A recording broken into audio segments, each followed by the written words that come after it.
You're in Braves country.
Like me, you can't smoke like me. So don't try and be like me. Let's party together.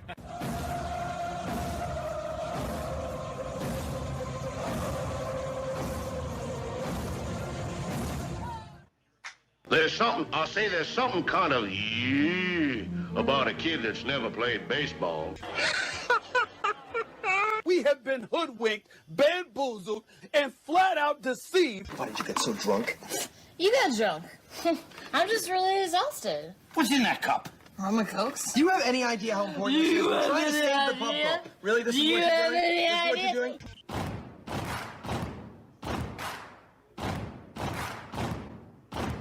Baseball is a beautiful thing. It's more beautiful in an old park. It's asymmetrical and quirky. But even in a dome with artificial turf, it's beautiful. The way the field fans out, the choreography of the sport, the pace and rhythm of it, the fact that that pace and rhythm allows for conversation and reflection and opinion and comparison. In right field, the crowd is tormenting Strawberries, singing Darryl, Darryl. Little roller up along first, behind the bag. It gets through Buckner. Here comes Knight, and the Mets win. And there's a fly ball deep to left. It's on its way. There it goes. And the Yankees are going to the World Series. Aaron Boone. Ground ball stabbed by Folk. He has it. He underhands to first for the first time in 86 years. The Red Sox have won baseball world championship. Can you believe it? It's a pastime, something you do. It's entertainment, something you watch. And it's a shared experience, something you talk about and read about. But you can apply those same three criteria to other things. What makes baseball special is that it's the best game that's ever been devised. Smith corks one into right down the line. It may go. Go crazy, folks. Go crazy. Sure as God made green apples, someday the Chicago Cubs are going to be in the World Series. A little bouncer slowly toward Bryant. He will glove it in front of Rizzo. It's in time. And the Chicago Cubs win the World Series. Cubs win.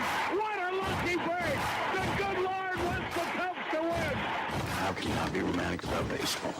If baseball is about caring, about loyalty and rivalry, Braves fans are on their feet hoping for some kind of a bleeder or a seeing-eye single. Here's the 1-2 pitch.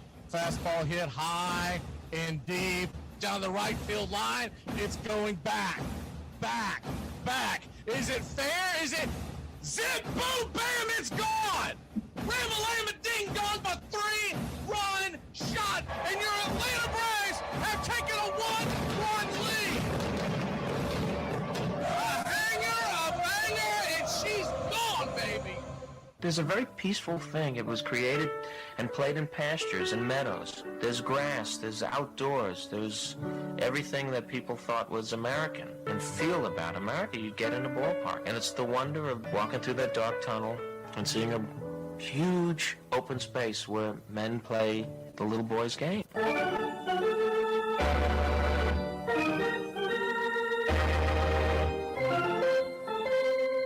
I believe in the Church of Baseball. I've tried all the major religions and most of the minor ones. I know things. For instance, there are 108 beads in a Catholic rosary and there are 108 stitches in a baseball. I prefer metaphysics to theology. You see, there's no guilt in baseball, and it's never boring. It's a long season and you gotta trust it. I've tried them all, I really have. And the only church that truly feeds the soul day in, day out is the Church of Baseball.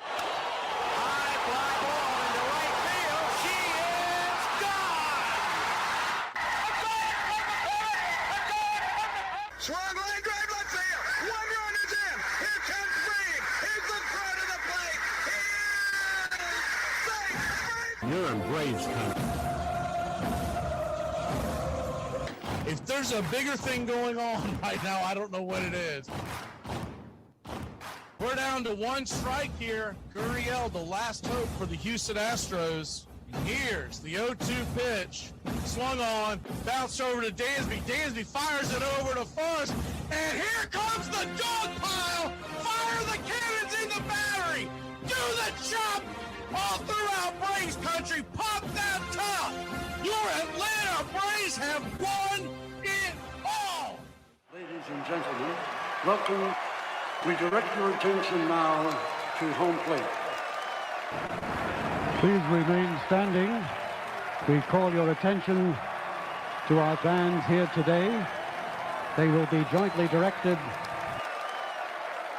And now, another fixture, our national anthem.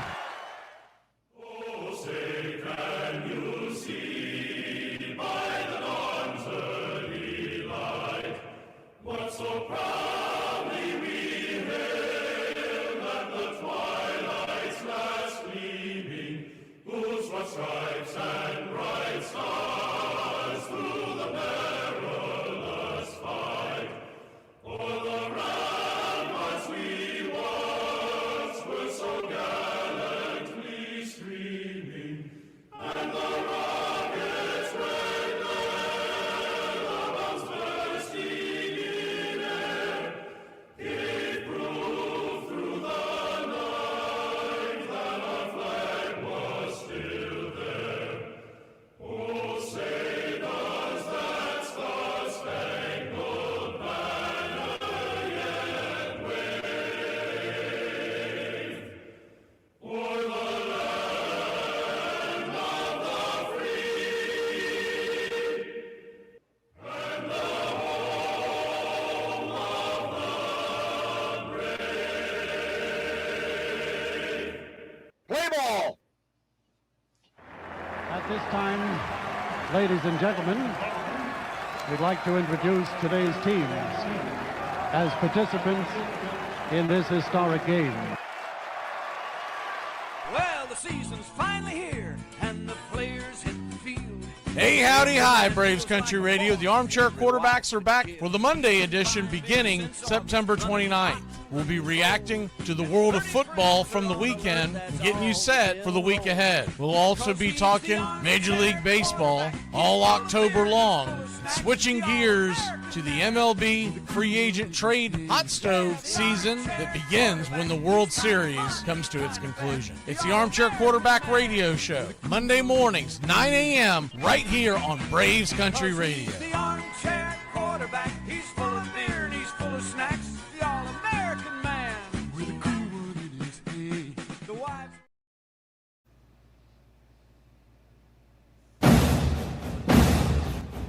We're going streaking through the quad and into the gymnasium. Come on, everybody! Bring your green hat. Let's go. Come on, everybody. We're going.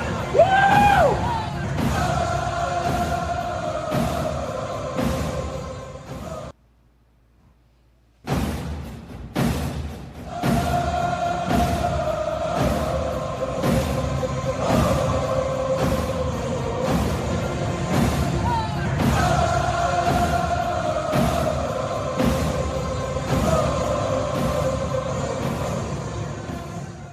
On a beer?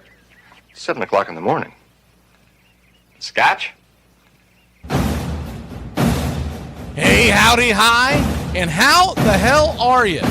Pull up an armchair, girls and boys, and join us for Braves Country Baseball. You're listening live as the Braves are on the road. We're set to bring you pitch by pitch, play by play of your Atlanta Braves. Hi, I'm Mac McGee. It's time to put it all aside, get set for what should be a great day on Braves Country Radio.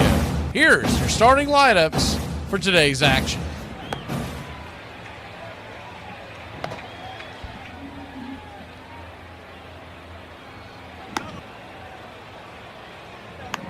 Leading off and playing left field for your Atlanta Braves, it's Jerickson Profar.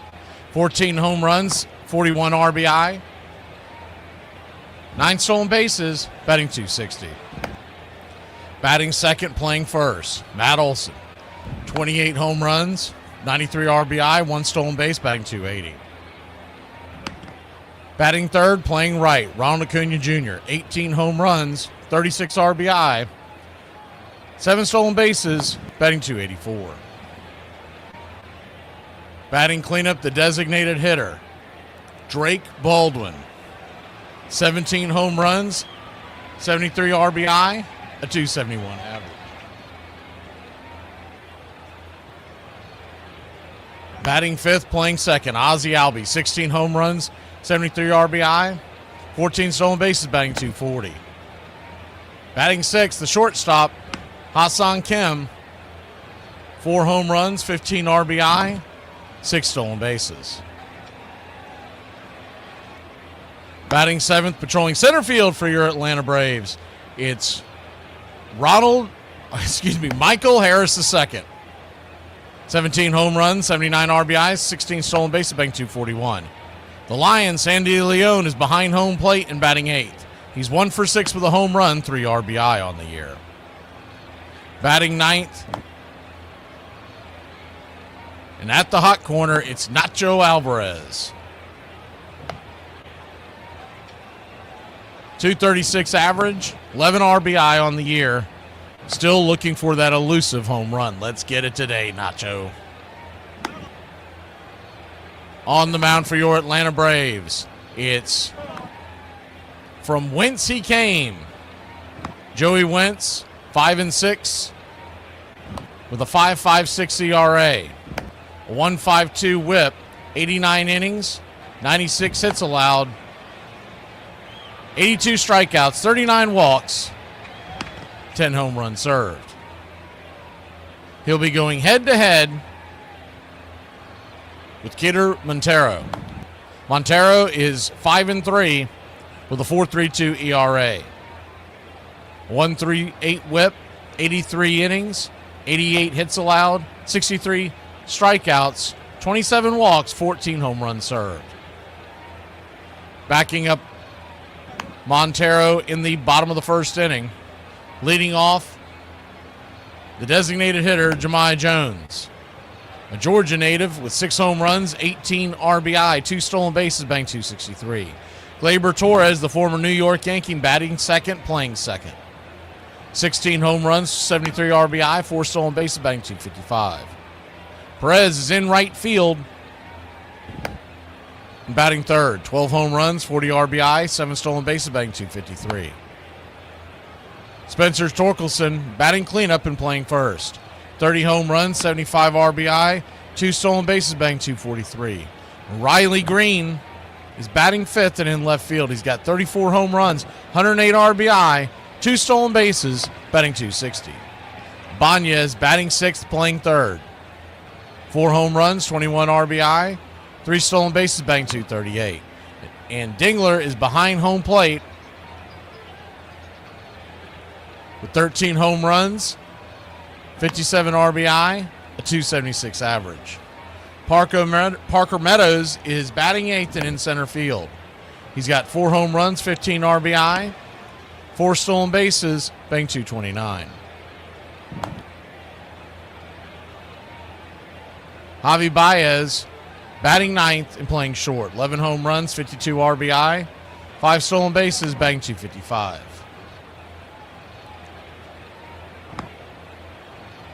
Calling balls and strikes behind home plate today. It's Ben May. First base will be covered by Carlos Torres. Second base will be manned by Charlie Ramos, and down the third base line, it's Alfonso Marquez. Game time temperatures here in Detroit, Michigan. At Comerica Park, 70 degrees at first pitch, with the wind blowing in pretty briskly at 13 miles an hour. Your Atlanta Braves are plus 110 on the money line. The over-under is 9. Our pick to click. Only one man has ever seen Montero. Profar, he's 0 for 2. So we're just going to go and grab the Drake. The Drake batting cleanup and at the designated hitter position. Figure he'll get into one today. And we'll take your Atlanta Braves to win a closely contested ball game 6-4. American Rebel Beer, keys to the game today. It's going to be all about Joey Wentz. Is he good? Is he the good Joey or the bad Joey? We've seen both of recent. Joey Wentz, his numbers aren't great overall, but since he's been in Atlanta, he's been pretty good. His strikeout number today is 4.5. He should hit that. He typically does well against offenses that haven't seen him a ton recently. Only people in the lineup for the Tigers that have ever seen Joey are the top 5 hitters, and the most exposure is Gleyber Torres with 3 at-bats. He does have a home run. Riley Green's 1 for 2, but Torkelson, Perez, and Jones are hitless. We think he'll be smooth sailing the first couple of times through the order, and then it'll probably get a little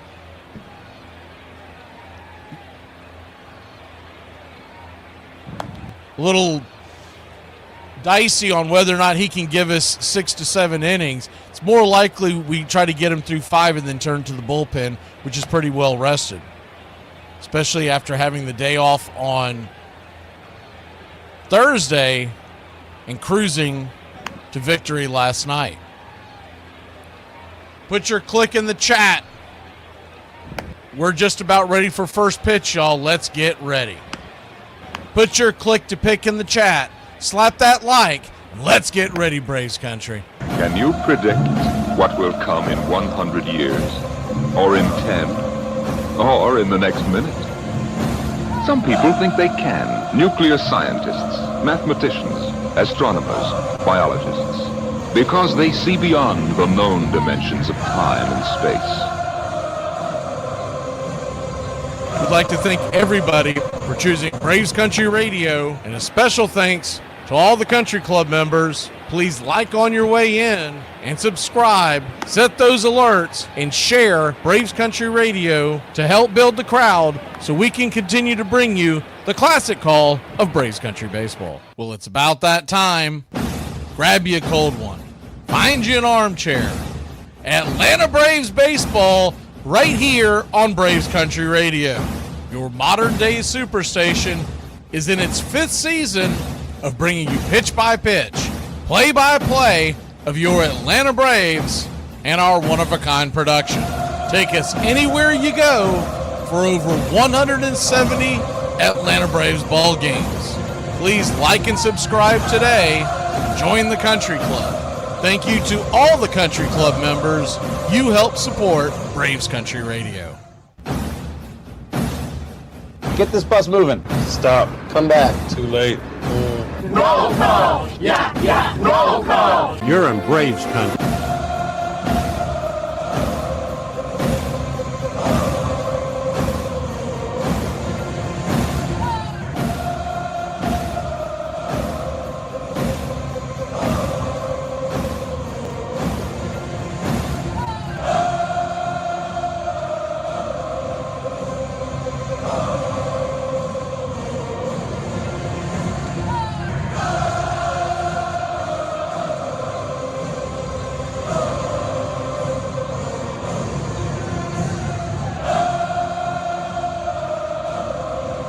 Good afternoon, Braves Country.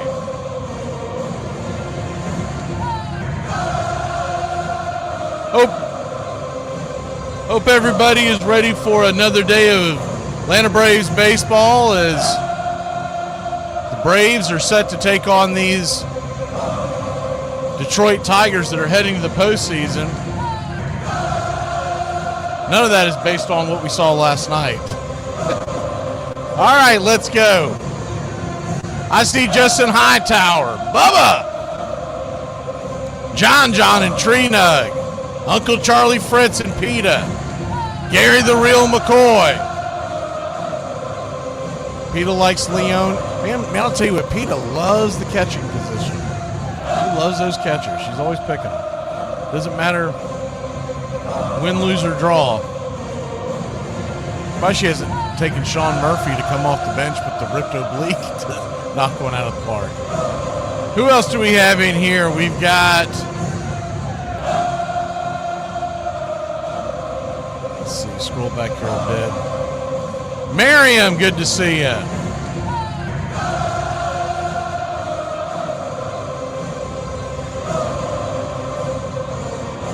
Braden, good to see you.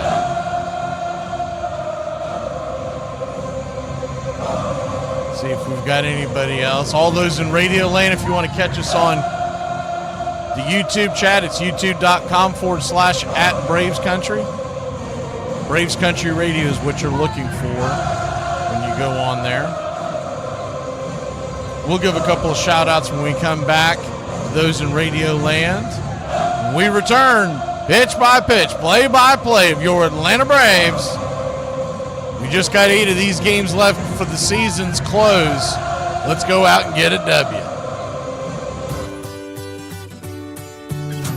Hey, Braves Country, Mac McGee here for American Rebel Beer. America's patriotic light lager, all natural ingredients. Stand tall, be proud. The perfect beer to celebrate life, liberty, and your pursuit of the American dream.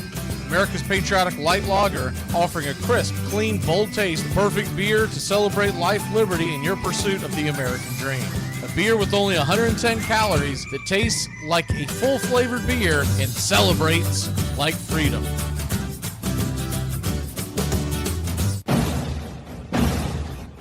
Hey, Braves Country, this is Mac McGee with Braves Country Radio.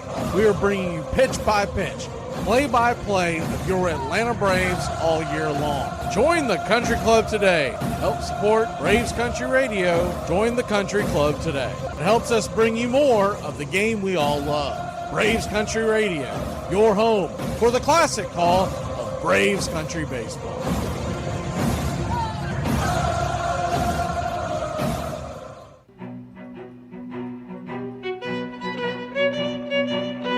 Hey, Braves Country, Mac McGee here for American Rebel Beer.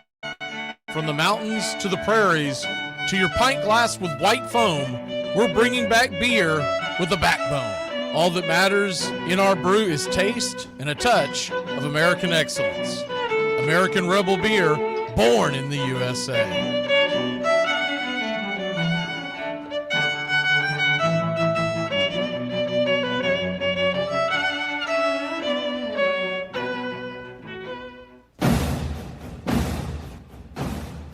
Ladies and gentlemen, we interrupt our program of dance music to bring you a special bulletin from the radio news. Sit quietly and we will control all that you see and hear. There is nothing wrong. You are about to participate in a great adventure. You are about to experience the awe and mystery. You unlock this door with the key of imagination. Beyond it is another dimension, a dimension of sound, a dimension of sight, a dimension of mind. You're moving into a land of both things and ideas. You've just crossed over into Adventures in Time and Space. We offer you Braves Country Radio, your home for the classic call of Braves Country Baseball. Hi, folks. Join us now for another Braves ball game. Yes, sir. This is the one we've been waiting for. This is it. This makes you feel like it's spring and baseball, no more measles, and free tickets to the circus. You're in Braves country.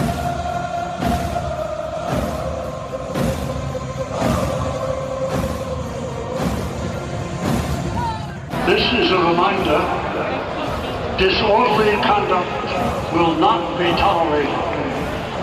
Please respect your fellow fan and refrain from any unruly behavior.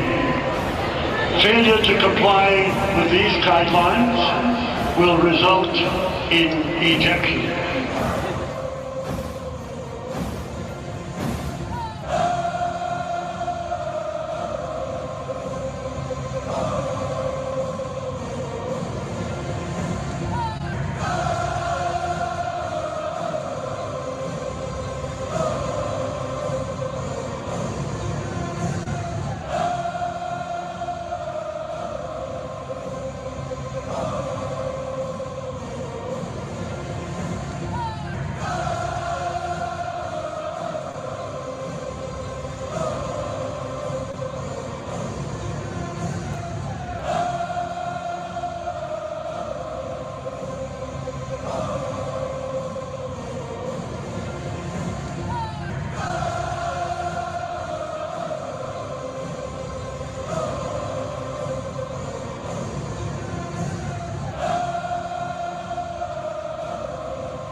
Good afternoon, Braves Country.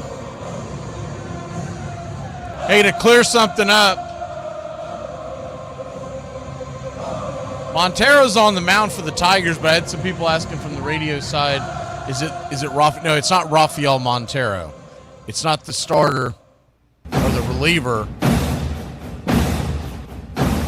2, 4, 6, 8, who do we appreciate? You're in Braves country. They're both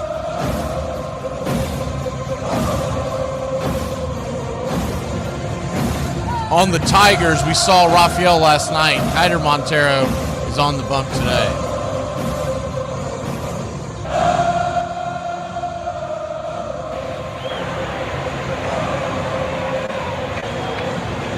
Speaking of Montero, you'll see a four-seamer, a slider, a sinker, a curve, a change. Throws them all pretty evenly split. The four-seam, slider, and sinker come in 73% of the time combined, and then that changeup and curve come in at 27% combined. So you're going to see a mix of pitches. Now the big thing with him has been able to control those pitches. It normally is when you have that many pitches in your repertoire. You might have them, but it doesn't mean you're hitting your spots. We'll see what he does today.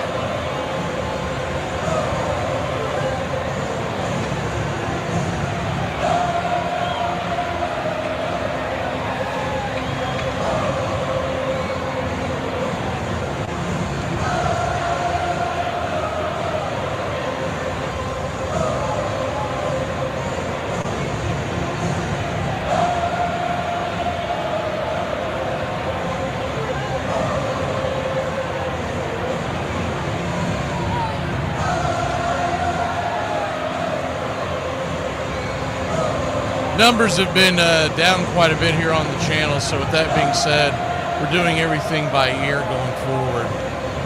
Playing this year and next year by going forward. We can't go by the hopes that Brian Snicker knows what the hell he's doing to conduct our channel. So we'll see what happens. I'm not going to worry about it. I used to care, now I don't. Braves will have today and tomorrow. They're both day games, and next week it's Monday through Wednesday, and it's Friday through Sunday. And of course, none of those games really matter in the standings, so we'll just see what happens. There are some games that are going on this afternoon in Major League Baseball. We're the early game. There's a 2 o'clock game with the Guardians and Twins. And the Nats and Mets play at 4. Looks like the rest of them are tonight.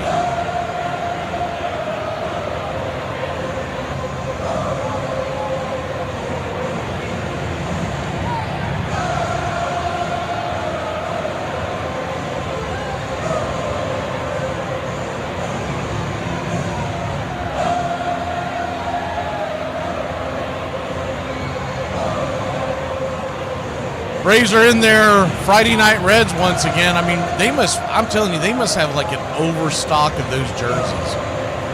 I've never seen anything like it. They used to never wear those Reds except on Friday nights at home. And now every time you see them on the road, they're always wearing them. So they're trying to push the hell out of those. Waiting for the 3D to kick in. Once it does, we'll be ready to roll. First pitch is set for 1:10 Eastern and 1:10 local, as Detroit is in the Eastern time zone. We're ready for pitch-by-pitch, play-by-play of your Atlanta Braves. Profar comes to the left side of the plate, and yes, sir! It is baseball time in Braves country. First pitch on the way is an off-speed pitch down below the knees. It's 1-0. Righty-lefty matchup, the 1-0. Down and in, 2-0. So a 2-1 count. 2-0 count, I should say. Behind the plate, it's Ben May today. Just get ready for a bumpy right. Those first two calls were correct, but just get ready. The 2-1, 94 outside wide. We'll go over the standings in Major League Baseball here in a second. Obviously, everything's moving every single day. It's a very fluid thing, and you got playoffs coming down the stretch. The 3-0 right there at the knees. It's 3-1 on the outer edge. The throw to Montero back there out to the bump is a little off target. Oh, what the heck happened there? So a 3-1 count. Swing and a miss slider. Full count. Montero, I believe his number was 3.5 today. So he's not really known as a strikeout pitcher, but he can get some strikeouts. A little less than 1 inning this year. The 3-2, swing. Pops it up. High into shallow left field, making the easy catch over there is Ibanez, who's at third base today. 1 away. Left to right across the outfield, just like last night, it's Green to Meadows to Perez. Around the horn, it's Ibanez, Baez, Holmes, and Torkelson. Dingler is behind the plate. Yes, that's his name. I was filling out the Dylan Dingler, but when I'm looking at it from afar, it was D. Dingler, and I was thinking of Dirk Diggler. First pitch to Olsen is outside wide. It's 1-0. Who names their kid Dylan Dingler? They're just asking for so many cruel rhymes in elementary school. The 1-0. 94 misses up top. 2-0. 2-0 count. 2-0 count. Yeah, there's all kinds of them, John. I can't even tell you the majority of them because we're on radio. The 2-0 count. Righty-lefty matchup. The pitch. High and outside the zone. 3-0.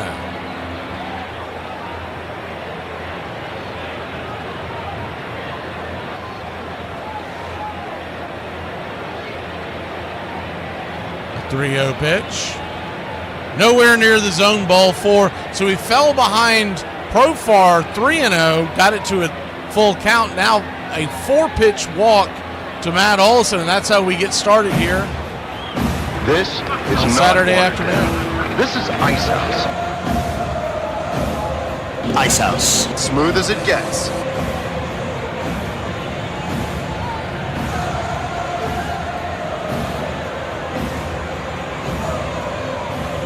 First pitch to Ronald Acuna Jr. is a sinker.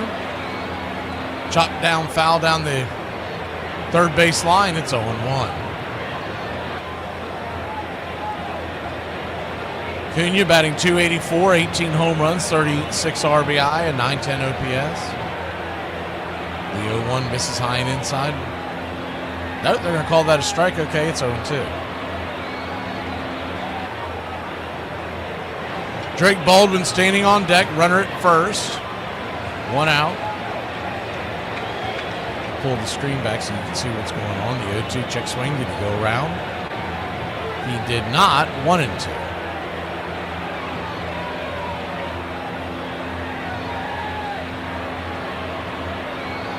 One-two count.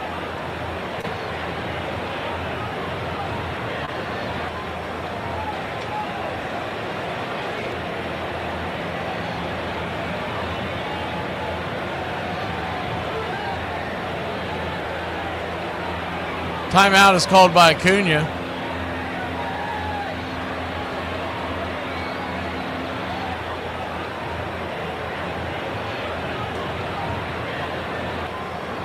The 1-2. Swing, pops it back down the first base side towards the tarps. That'll bend out of play.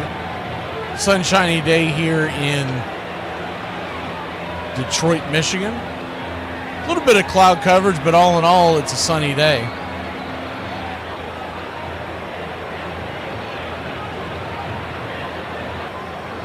Wind now has kind of died down. They were projecting at 13 miles an hour in. You can see at the very top of the poles that's the case, but it's pretty calm down below. The 1-2.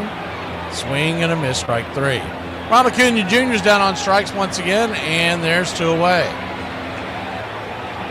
That'll bring Drake Baldwin to the plate. He chased a curveball, say 3 inches off the edge.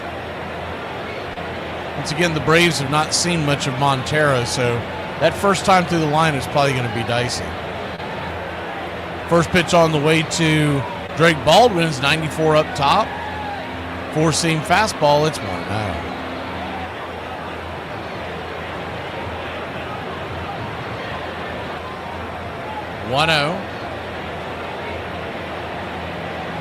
Brings it. 94. Top of the zone. 1-1. 1-1 count.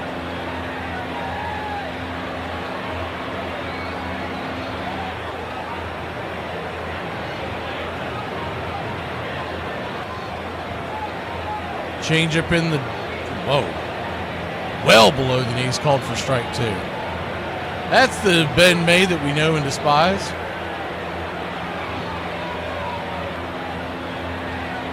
The 1-2 count. Looking in and delivers. Swing and a miss. Strike 3. Got him with the knuckle curve. Chasing it down and in off the plate, and that'll end the inning. Braves get one on via the walk, but that's it. Joey Wentz goes to work when we return. You're telling me that you believe that Christ comes back to life every Sunday in the form of a bowl of crackers, and then you proceed to just eat the man. And I still maintain that if Deion Sanders would have played baseball his entire career, he would have been one of the greatest leadoff hitters to ever play the game because he was raw. He didn't even know what he was doing. He wanted to hit homers. He was so fast. He didn't even learn how to bunt yet. And he had such a capacity to change the game. He was great for us. It was jaw-dropping. I mean, he even played in the postseason. He would have been the MVP in '92. If we'd have won and beat the Blue Jays, he'd have been the MVP. That's how important he was. He's playing with a stress fracture in his foot. Words can't describe. Armchair. So someone told me that I need anger management, and I don't feel like I need anger management. I feel like I need people to not piss me off. You know what I mean? So to avoid going to anger management, I've compiled an extensive list here of things people can do to not piss me off. Ready? Number 1, leave me the alone. Thank you for your time. I was listening to a guy talk today, and he was like, a woman that loves you will stick by you no matter how many times you cheat on them. And I was like, sounds like you're talking about your mama, because that ain't me.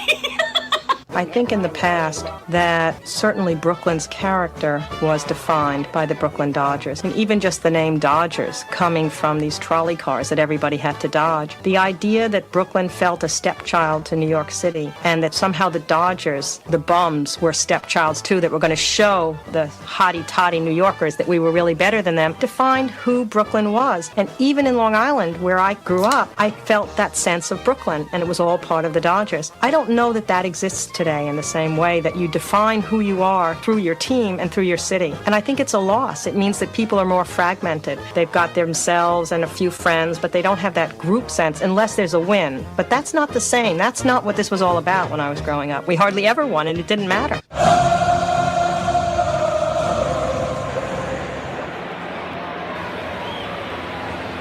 Joey Wentz goes to work to start the inning, start the game. 4-seam fastball up top for a strike. Lefty-righty matchup. My Jones at the plate. It's 0-1.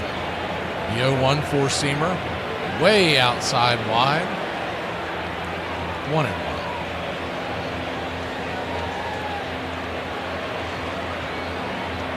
1-1 count. Swing. Bangs it on the ground towards first base. 1-2.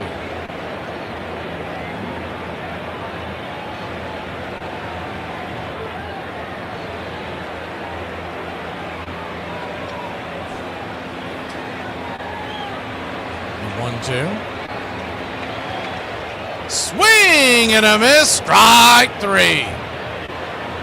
Got him with that slider. 1 away. Jahmai Jones, by the way, from Roswell, Georgia, if you're familiar with where that is. Went to high school in Norcross.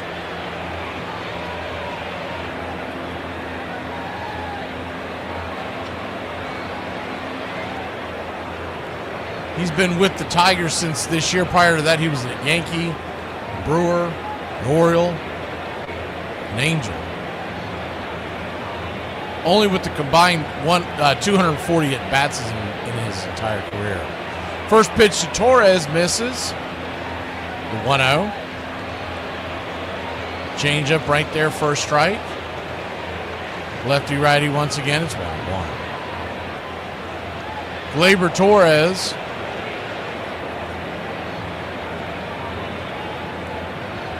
.255 average right there at the knees. 1-2. 1-2 count.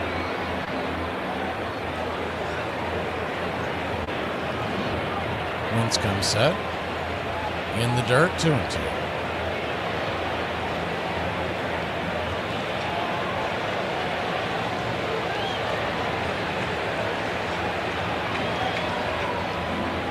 Time is called by Torres. 16 home runs, 73 RBI on the year. Gleyber Torres started his career at the Yankees in 2018. Came over to the Tigers this year. He's got a career 154 home runs and an OPS of 772. The 2-2. Swing. Pops it into center field. That's going to get down for a hit, and it's a one-out single for the Cats.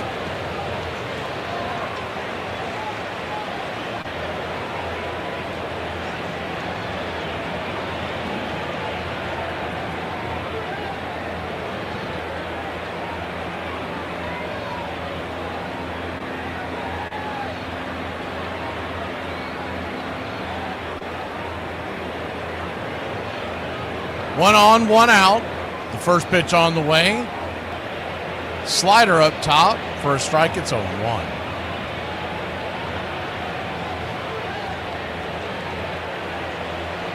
The 0-1.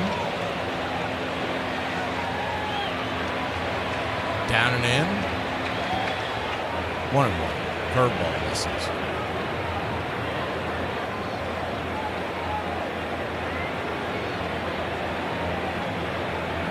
Winfield Perez batting .253, the 1-1. Lifts it foul and out of play. Well into the crowd. Double play can get Wentz out of this jam. It's a 1-on, 1-out, 1-2 count.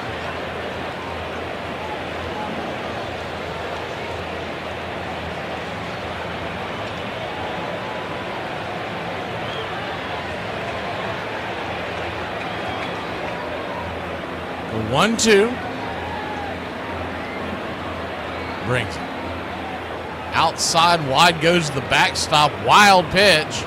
Just a bit outside. And the runner will scamper up to second base. I mean, that was, you could call it pitch out territory, but you'd have to leap to get to pitch out territory. So wild pitch puts the lead run in scoring position. The 2-2 from Wentz. Swing and a miss, strike 3. Four-seam fastball, 2 down. Despite what it looks like on your screen, it is a pretty day here in Detroit. I don't know why. I think they just guess and just click something. Everything else seems to be exactly what you see on the field, but stuff like that, like the skies and everything, always seems like it's a guessing game. First pitch on the way is swung on and lifted into right field. That's down for a base hit. Bad camera work by the Braves production crew. The ball ends up in right field. They were following Harris in center, and it's an RBI single, a dying quail for Torkelson. Sometimes it's better to be lucky than good. 1-0 your score.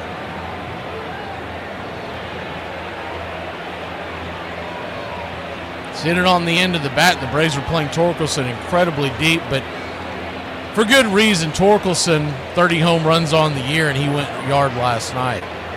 Riley Green stands in. Lefty-lefty matchup. He has 34 home runs on the year. First pitch right there, first strike. It's 0-1. Torkelson, not much of a threat to steal, but you still have to keep an eye on him. The 0-1. Swing and a miss. Four-seam fastball, it's 0-2. Green has an OPS of 809. 260 batting average. The 0-2. Swing and a miss, strike 3. So Joey Wentz coughs up a run, but he strikes out the side. He's spotting dimes and eating onions. We'll be back in a flash. Vaughn's been working on a couple of new pitches, the Eliminator and the Humiliator, to complement his fastball, the Terminator. I heard that. Dynamite drop-in money at broadcast school has really paid off. Before Jackie Robinson, Moses Fleetwood Walker broke baseball's color barrier. In his third year of college, he enrolled at the University of Michigan. There he was the team's leading hitter, hitting both for average and power. In 1883, he would not return to Michigan, instead choosing to sign with the Toledo Blue Stockings, where he would start his journey to become a professional baseball player. He appeared in 60 of Toledo's 84 games in 1883, despite catching barehanded with his only protection being a mask behind home plate. Toledo's success in 1883 propelled them into the American Association, where they officially became a Major League Baseball team in 1884. This meant on opening day of the 1884 season, the starting catcher of the Blue Stockings would become the first African-American player to play a professional baseball game. During his only Major League season, he batted .263, third best on the team, and 23 points above the league average. Unfortunately, he would be plagued by injuries. His last game of the season would be in July when he suffered a season-ending injury.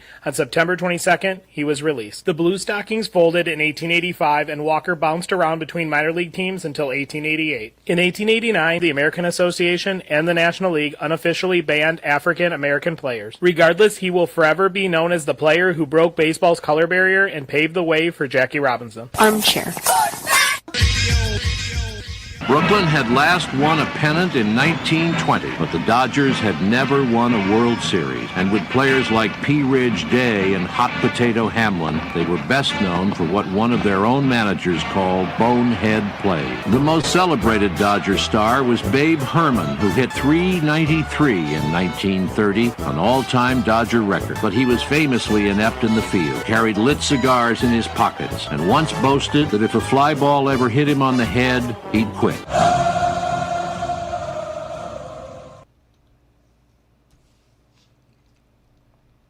Welcome back. Ozzie Albies your batter. The 0-1. High and out of the zone, 1-1. 1-1 count. Righty-lefty matchup, the pitch on the way. Swing and a miss. Change up off the plate, 1-2.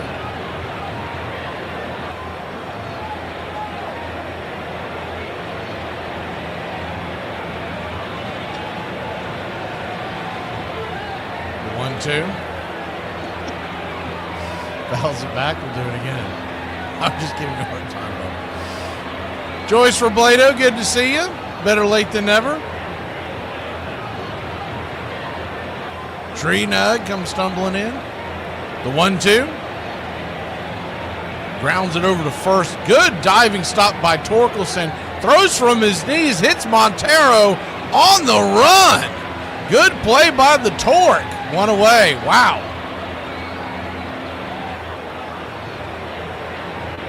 You do that 10 times, 9 times, something's going to go wrong on that play. Either he's not going to come up with that ball, or his throw to first is not going to hit the pitcher on stride, and Ozzie's going to be safe somehow, some way. Instead, perfect defensive play by everybody involved. 1 down. Hassan Kim takes the first pitch, 84 right there on the outer edge. It's 1-0. Or 0-1, excuse me. 0-1.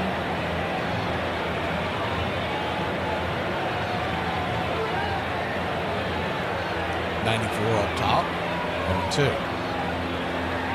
Kim with 4 home runs on the year, batting .255 in limited action. An OPS is .694, so not great, but not bad.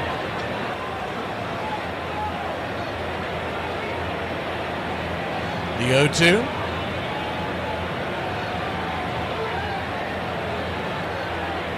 Turns and fires. High and inside, 1-2.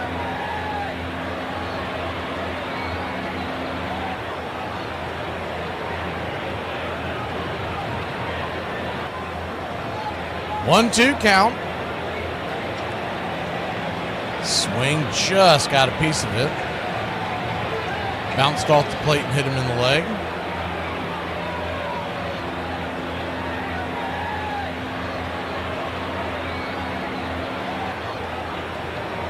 Kim seems to really be fitting in with the clubhouse as well.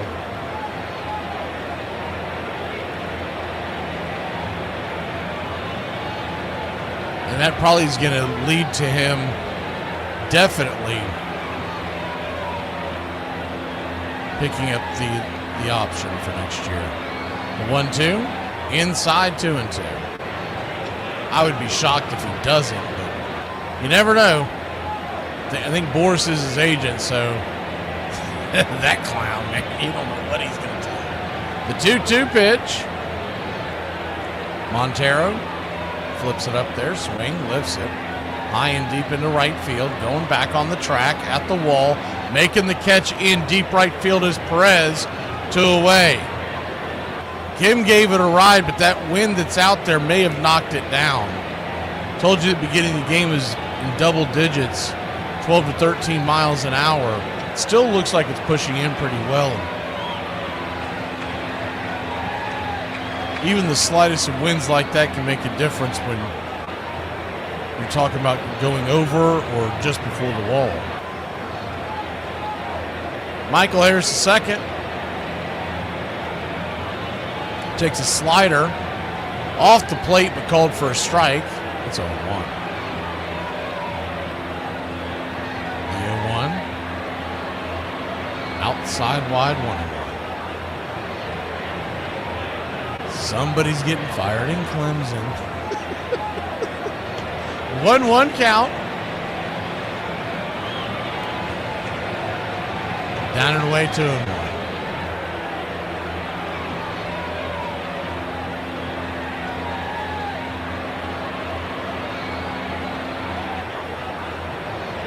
Braves nothing, Tigers 1. 2 outs. 93. Just misses. 3-1. He's got to be shaking his head if you're Montero, because the first pitch of the at-bat was much further outside, and he called that a strike. The 3-1 pitch. Outside, wide, ball 4. So Harris, whose struggles have continued at the plate, works his way aboard via the walk. That's not nothing. Maybe he can come around to score.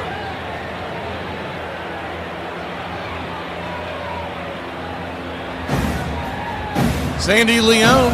What they know about that? God bless you, Mike. Keep your game tight. Never know. You know what I'm saying? I got a little razzle-dazzle.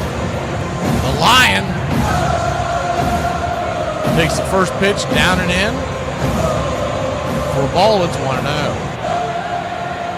We talked about this last week, but Sandy Leone is at 5'10", 235.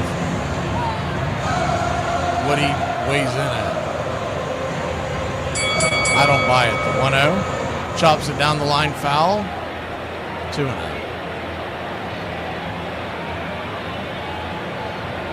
That has to be his off-season weight right before Thanksgiving dinner. He is every bit of pushing 3 bills. 1-1 count. Right there, 94 at the knees, 1-2.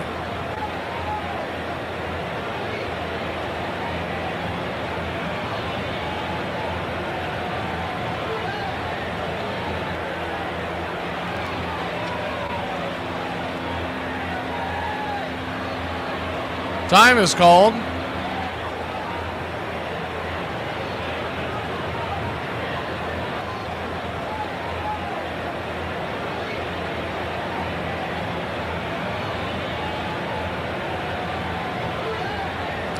Montero flips it over to first to keep Harris close by. He could be on the move if you think about the fact there's 2 strikes on Leone.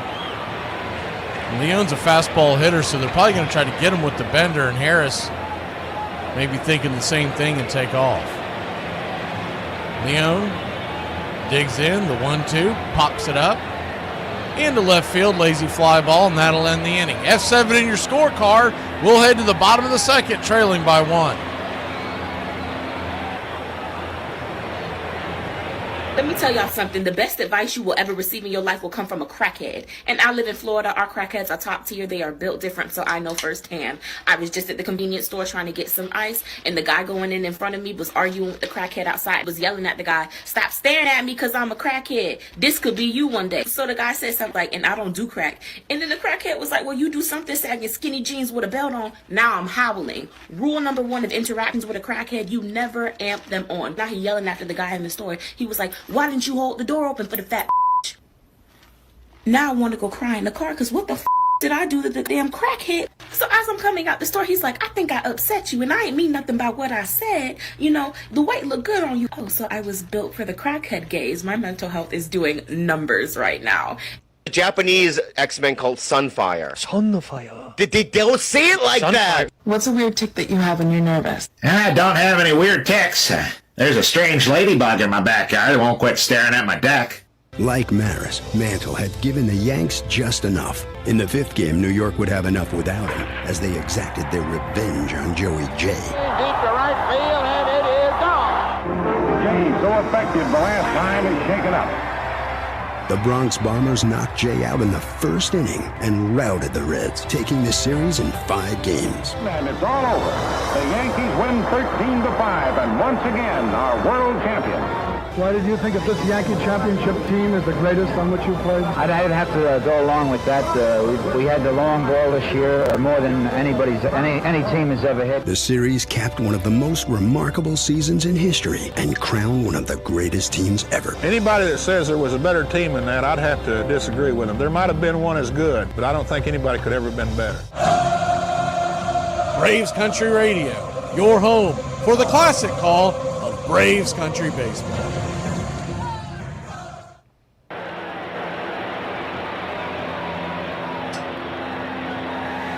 Joey Wentz back to work here in the second inning, trailing by 1.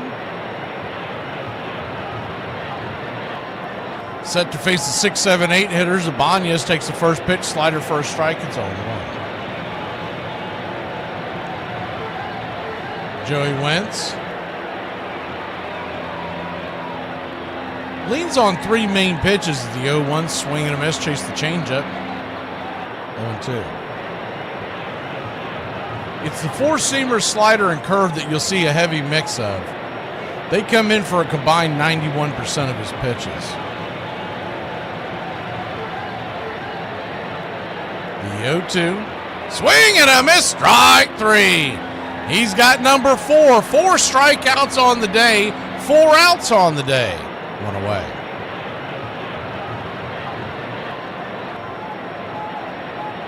He does have a cutter and he does have a change. The cutter he throws at about 9% of the time, and the change is really just a show-me pitch. It's 1%. He has not thrown it much at all since he's been to Atlanta. So you're really looking at the slider, curve, and cutter off that four-seamer. First pitch on the way. Four-seam fastball. Fouls it straight back. It's 0-1.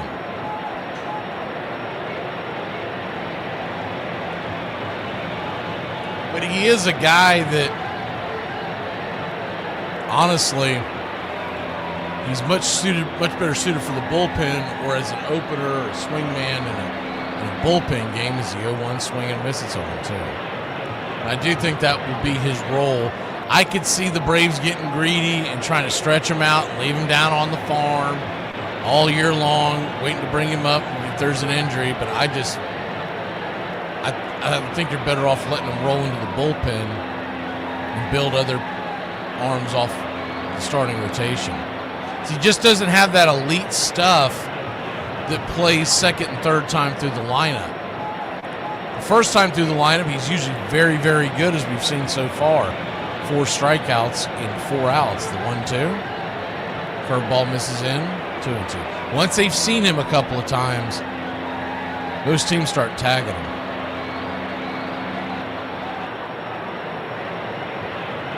But having a guy in the bullpen that you can go to for a couple of innings in a game when your starter can't make it through 5, that's not nothing, and especially from the left side of the mound, that's gold.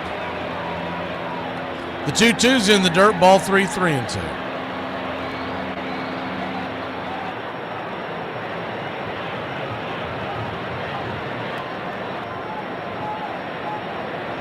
Payoff pitch. Swing, lifts it down the line. Fouling out of play. Just missed that right field corner for extra bases.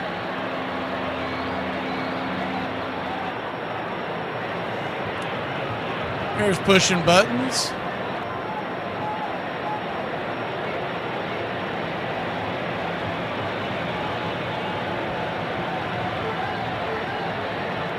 Payoff pitch. Swing and a miss. Strike 3. Four-seam fastball. Yak 'em. 2 down. 5 strikeouts now in 5 outs. And his pitch count really isn't that high. That was just his 28th pitch of the afternoon. If he can get a fairly quick out here, he'll be right on track. Back to the top of the order, Parker Meadows stands at the plate. The first pitch to Meadows, swing, pops it up, and just what the doctor ordered, a fly ball into left field. F7 in your scorecard, 29 pitches through 2, 5 strikeouts through 2. We'll be back in a flash. The Braves grab the bats. The Nacho Man leads us off when we return. Y'all, is it just me, or does it seem like people only want to invite you somewhere when you're financially fighting for your life? You know, fellas, I think even in the modern day and age here, there's still room to be an old-fashioned gentleman. Yeah, so when you're out on a date, open the car door for her. Pay for dinner. If it's cold, give her your jacket. And while you're out, if you see another fella even just glance over your way, you need to punch him square in the face and escalate that situation to an unnecessary level immediately. You guys want to see something funny? Like, don't get it twisted. My generation and beyond, we're not like uber patriots. We know. We know you don't like it here. You guys are offended by words. You're allergic to tap water. Your generation, you guys have to sit in car seats till you're like 7. When I was 7 years old, I was stealing my mom's cigarettes and selling them and trying to get parts to build my own car. My generation, chicks had tramp stamps and dudes had full-grown beards in like 7th grade.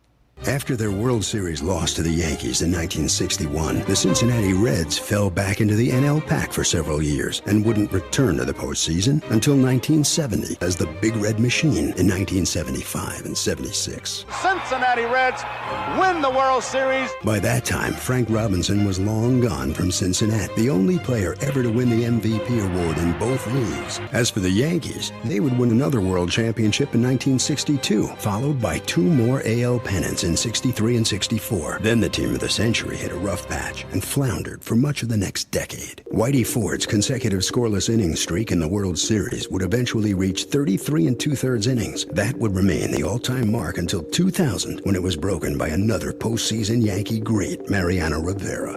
33 1/3 consecutive scoreless innings in the playoffs and World Series.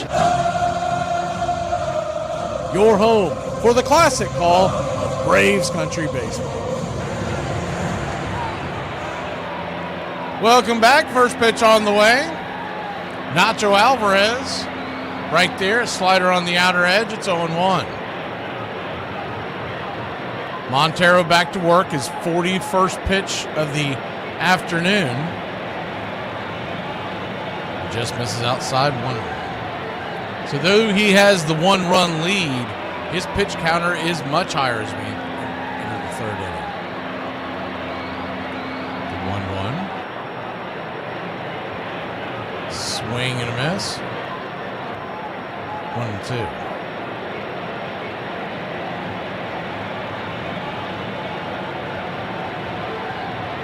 One-two count.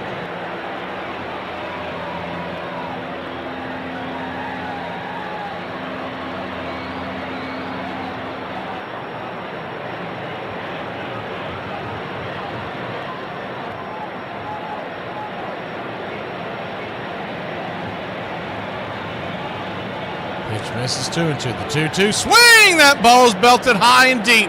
Get up! Get up! Get up! Zip! Boom! Bam! It's gone! Finally, the Nacho Man with his solo shot, his first home run of the year, and it's about damn time, the Nacho Man says. Whoa! Check it out! What? Look! It's that guy! Get me some nachos. It is a sign. A sign. It needs nachos to help me score.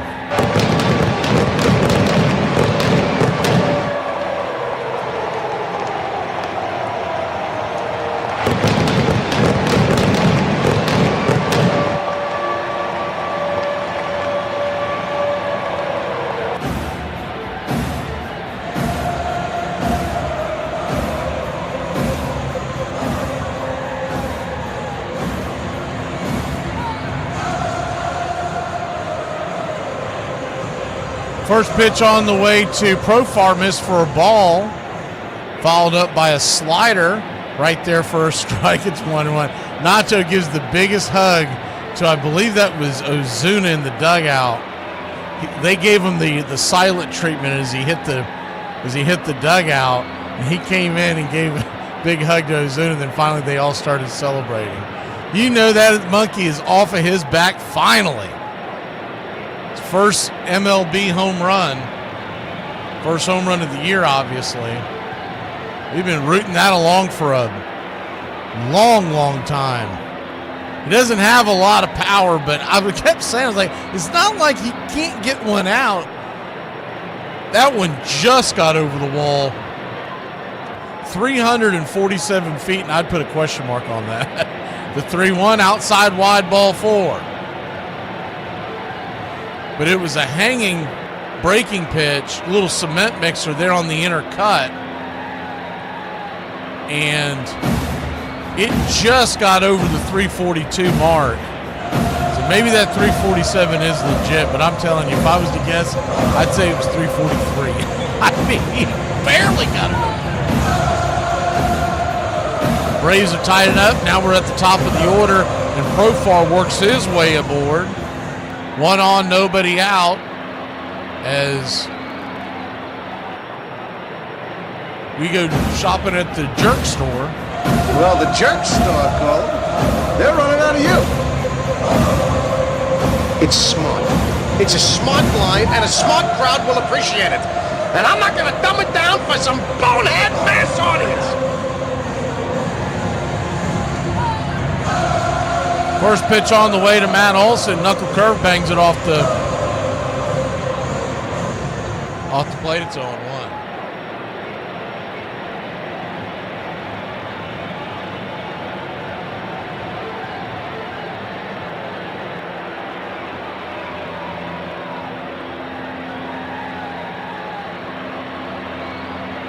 The 0-2.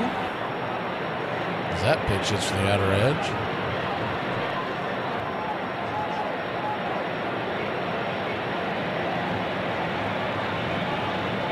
Oh, 2 count.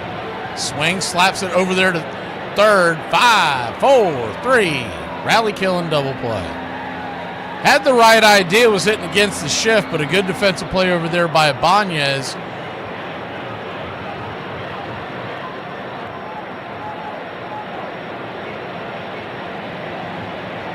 Went to his knees, threw an absolute P over to Baez, who fired it down to Torkelson.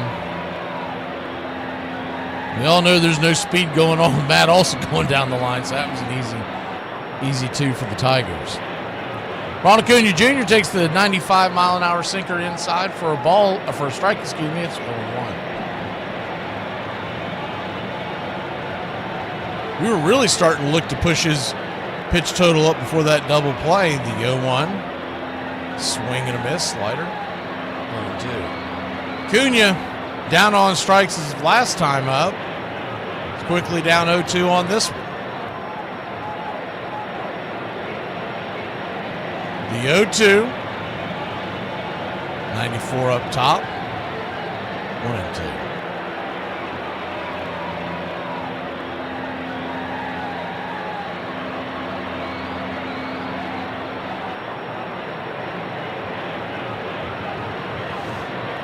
The 1-2.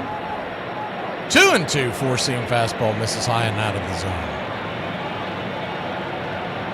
If Acuna can keep the line moving, Drake Baldwin stands on deck. Braves have just tied it 1-1, top of the third. The 2-2. Turns and spins, down and in. Good take on that slider. That one there had to have been enticing to swing at. Full count now to Acuna.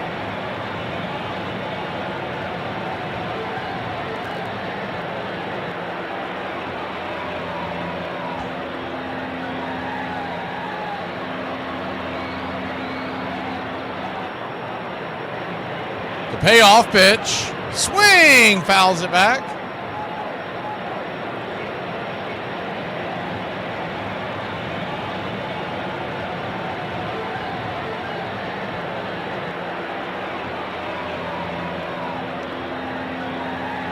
Payoff pitch. Once again. Brings it. Down below the knees, I guess. Ball 4 will take it. It was a really close pitch.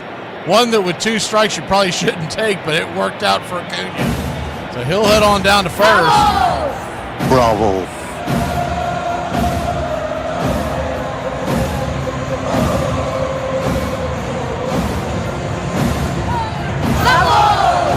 Bravo.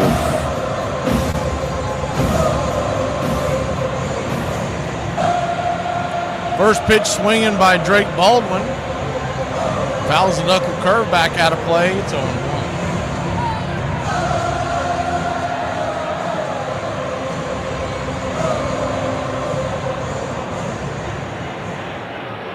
1.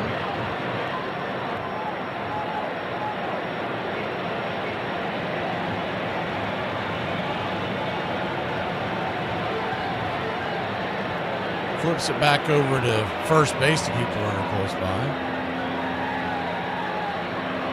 The 0-1 count. Swing, slaps it foul. Baldwin is well struck out his first time up. He's quickly down 0-2. One thing they have done is they've run that pitch count up over 60. You really want to be around 45 after 3 innings, and he's sitting at 61. This will be number 62 on the way. The 0-2 brings it. Outside, wide, four-seam, fastball, 1-2.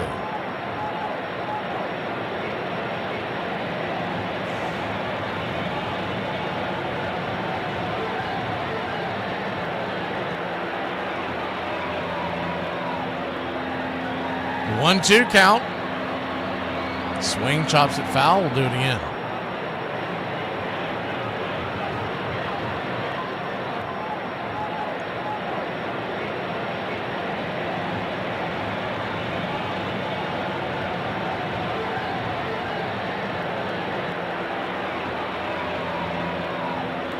The 1-2 count.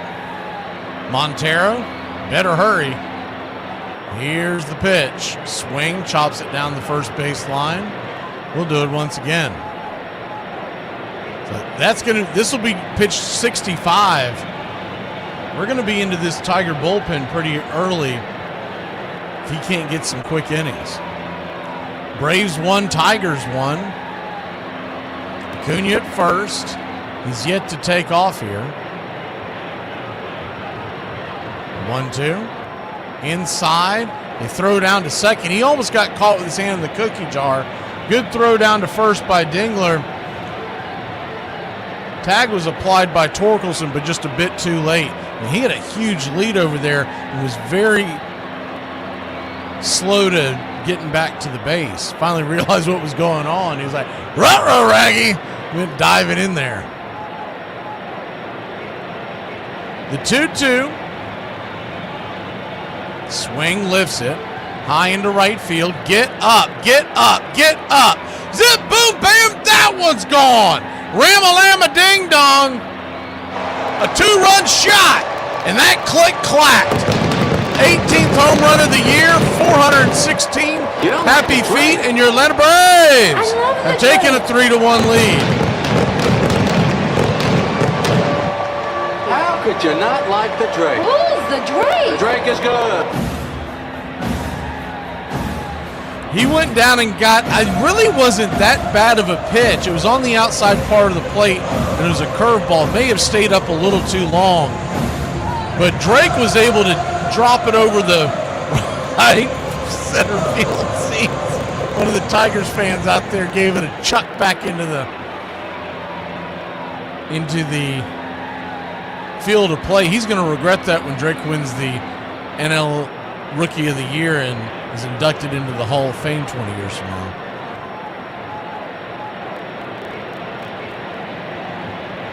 So bases are clear now. The Braves have put 3 on the board.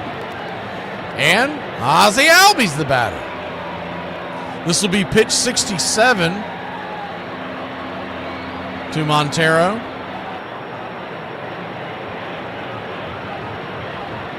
Open stance from the left side. Ozzie Albies, first pitch. Swing, pops it back foul. It's 0-1.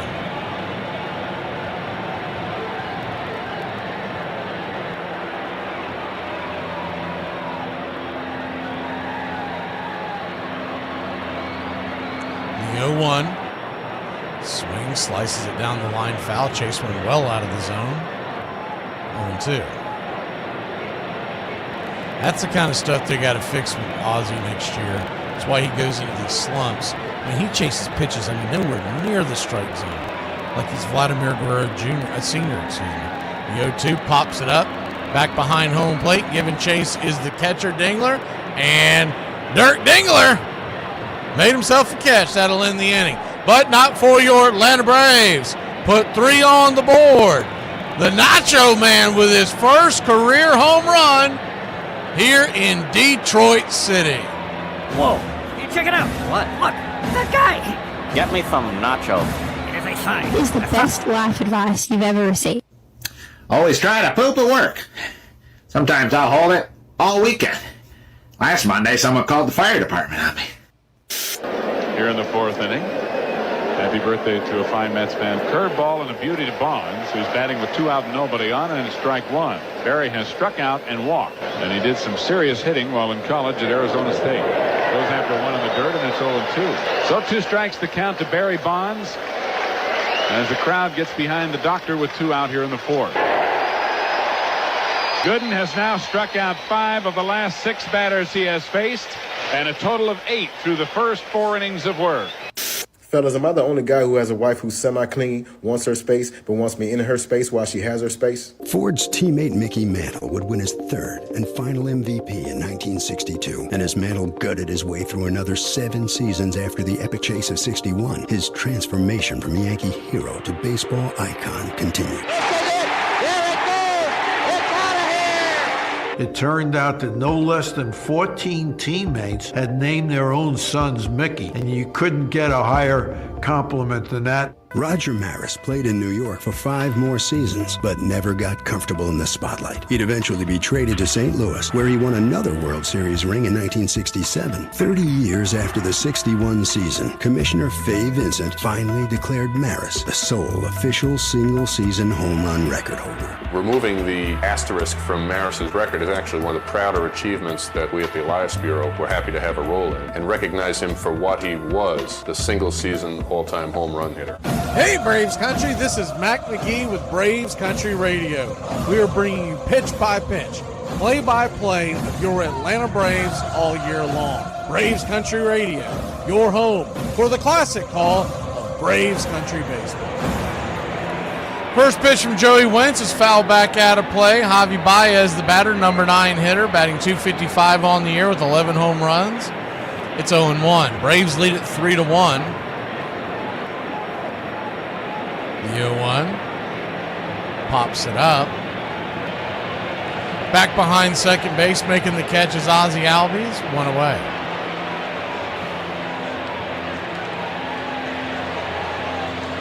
One up, 1 down. Joey Wentz already with 5 strikeouts.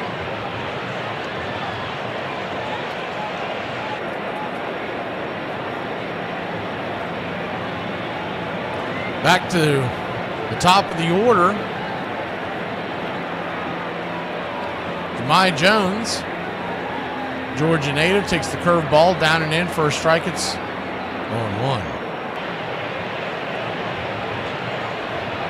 The 0-1. Brings it. Swing. Laces it into left field. That's down for a base hit. And the Tigers have 1 on and 1 out.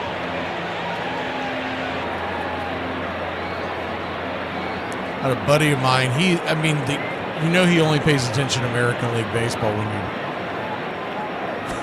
get this tweet that text message I got from him. When I say American League Baseball, he only pays attention to American League East.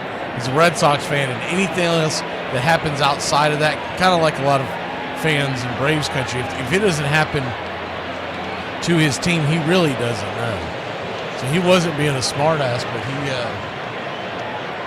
sent me a text last night as the first pitch on the way is a strike right there at the knees to Torres. That's 0-1. The 0-1. Swing and miss up top 0-2. Let's see if I can find the exact text. He said, did the Braves get eliminated tonight? And I said, the Braves were eliminated in early April when we lost our first 7 games and couldn't hit our ways out of a wet paper bag. He goes, man, obviously I haven't been following that close. I said, well, obviously. The 0-2 count. I said, damn, and I sent that that Ross emoji where he goes, I'm fine. And he's drunk off his ass because his girlfriend had left him. Pitch on the way is roasted up the middle, and Gleyber Torres has a 1-out single. And they got runners on the corners with one away.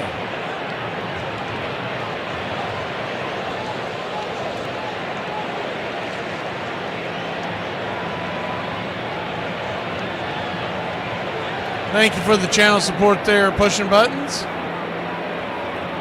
Just couldn't find the button. It's been a while.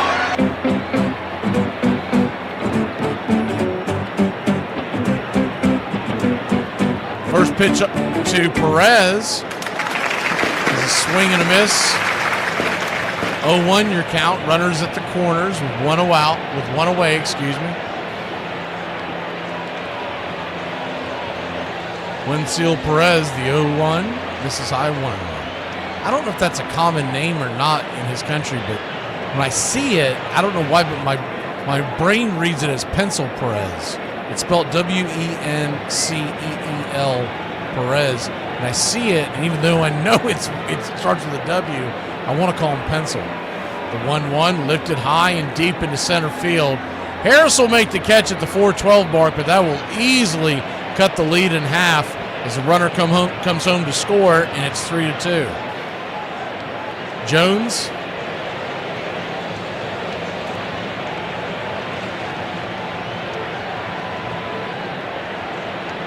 Comes across, Perez with the RBI. And that'll bring Torkelson to the plate. Remember, he went yard last night. One swing could flip this game. First pitch on the way. 86 just misses outside. 1-0. Harris did the smart thing, though. He threw it to second and kept the runner at first base. 1-0. Chops it foul. Not sure what happened there. The camera being a little wonky. 1-1 count.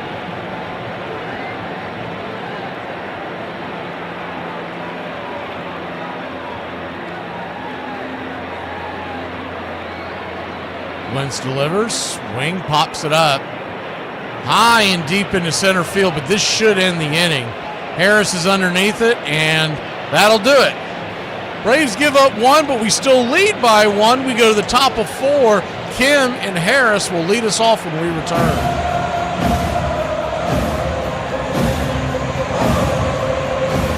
Hey, can somebody explain to me what the IT people have been trained to do besides telling you to restart your devices? Hey man, somebody tell me if I'm tripping, because I'm from the South. I don't care where we go, whether we're going to the register, we're going to get some services done and whatnot, but when we walk into a building, right, morning time, I don't care. We say good morning, good afternoon, good evening, right? And if you don't respond back, you get looked at sideways, right? That must be a Southern thing. I don't know. But we speak around here. We greet and introduce ourselves. We ask how you doing, good morning, how you feeling? Like, come on, y'all. Have you been drinking? No, sir. Say the ABCs backwards. The ABCs backwards. Oh my god. Oh my god. Oh my god, I'm so cute. This is why everyone hates me. I'm so cute.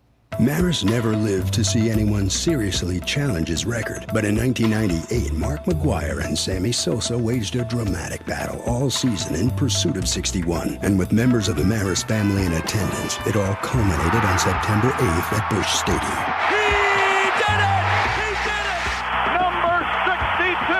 He pointed up to the sky, tapped his heart, and the way I interpreted that was his acknowledging Dad, saying Dad was in his heart. In such a big moment in Mark McGwire's life, to include that in that special moment was something we'll never forget. In 2001, the home run record would be broken once again by Barry Bonds. Over the past decade, both McGwire and Bonds used performance-enhancing drugs have led many to still view Maris's record as the true all-time mark, nearly half a century after it was set. Even in the shadow of baseball's modern-day power surge, the amazing season of 61 still resonates, a year when home runs soared out of ballparks all across the game, capped by an epic chase that will be remembered forever for its uncommon drama and unlikely victor.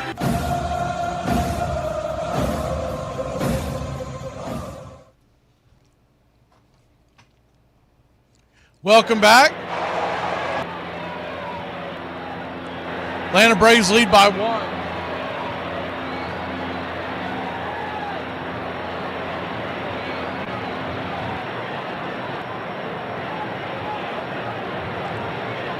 Tommy Canley will come on. TK has a 4.47 ERA, righty-righty matchup. First pitch on the way is a changeup at the knees. It's 0-1. So Montero's day is through,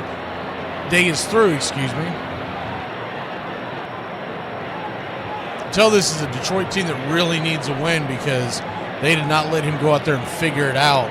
He went into the fourth inning like we saw all year with the Braves from about May until now. They'll just let guys dangle out there. The 0-2. Swing, chops it over the mound. Backhanded by the second baseman, Torres. He'll flip it to first, and he'll get Kim by about a step, one away.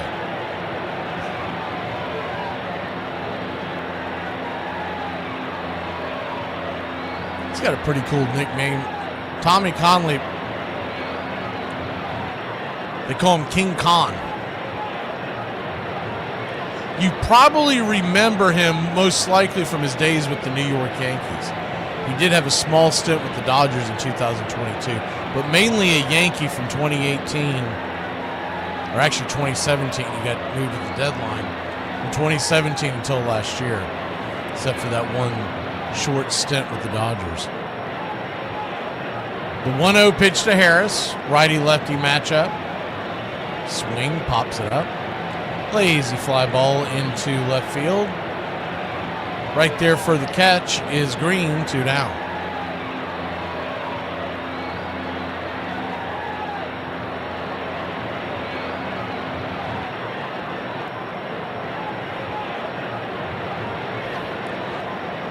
Yeah, she was not amused, John. Every time I hear that clip, I think of that.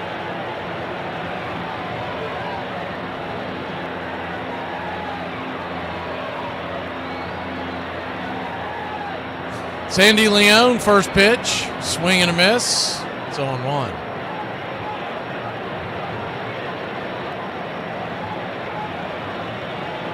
The 0-1.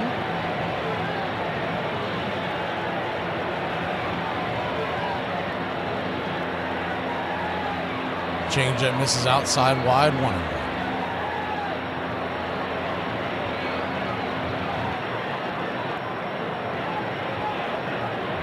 1-1 count.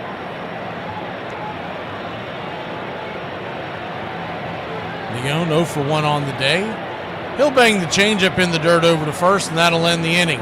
Braves go down in order, lead by 1. Middle of the order due up for the Tigers when we go to the bottom of the 4th. I asked my lady if she had OCD, and she said no, it's called put back where the you found it. And I shut the up.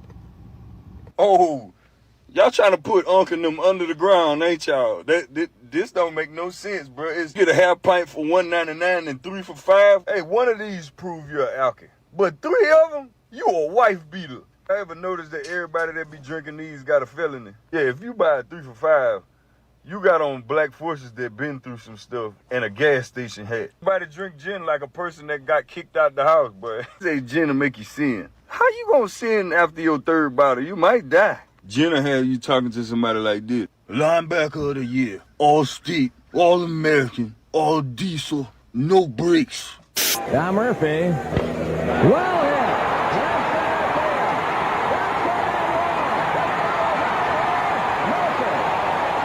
Today, we go over the career of Wade Boggs. His 5 batting titles are the most by a third baseman. Only 4 other players in history have had more batting titles. His .369 batting average at Fenway Park is the best in history. I don't think I need to remind you Ted Williams also called Fenway Park home. He's the only player in history to have 4 consecutive seasons with at least 200 hits and 100 walks. He's the only player in baseball history to have 150 singles, 50 extra base hits, and 100 walks in a season. And what makes it all that more impressive is he did it twice. He led the American League in OPS in 1988, despite only hitting 5 home runs that year. From 1982 to 1988, he hit under .349 just once. That particular year was 1984 when he hit .325. In 1985, he played in 161 games and reached base in 155 of them. During his first 7 full seasons, he averaged a .352 average, 211 hits, 103 walks, 43 doubles, and 110 runs. With those kind of numbers, he could have gone toe-to-toe with some of the best hitters in baseball history. Where does Wade Boggs rank on your list of best hitters?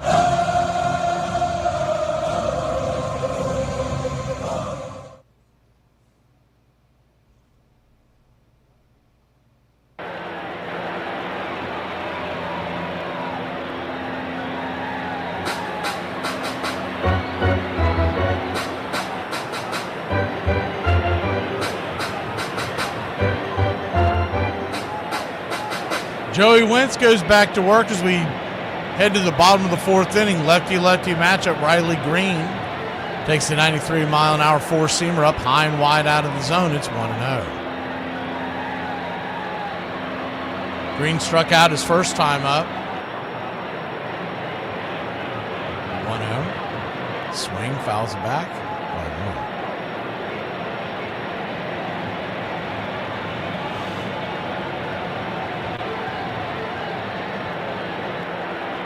3-2, Braves lead it. Braves got all 3 of their runs in the 3rd inning. There's the 1-1. Smokes it over to second. Ozzy's got it, flips it to first. 4-3, 1 away. The scoring got going early in the 1st inning when Torkelson singled to right, scoring Gleyber Torres, making it 1-0. In the 3rd inning, Nacho Alvarez hit his first career home run over the left field wall, just scraping it, and he tied it up at 1-1. Then Drake Baldwin hit a 2-run shot with Acuna on base, giving the Braves a 3-1 lead. As the changeup there to Ibanez is outside, swing and a miss. It's 0-1.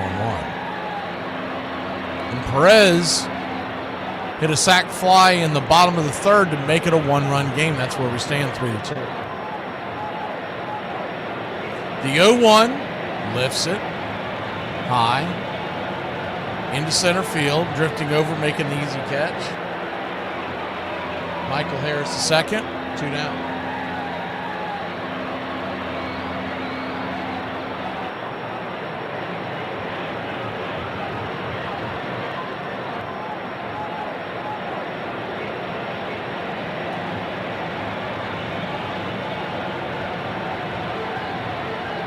Two up, 2 down.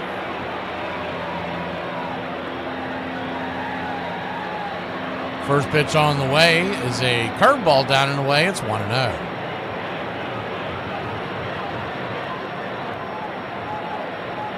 1-0.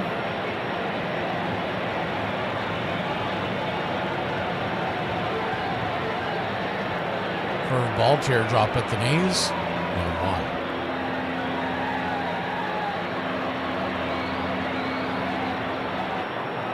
1-1 count.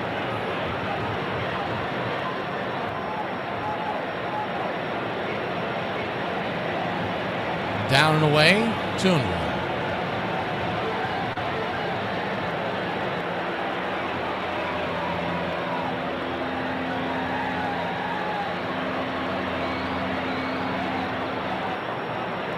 The 3-2 just misses inside. That 3-1, they had it wrong on the screen. Thought that was off. Gotta learn not to look at the Braves screen. It's always a disaster. Pitch on the way. That ball is outside, and that will be ball 4. He'll head on down to first.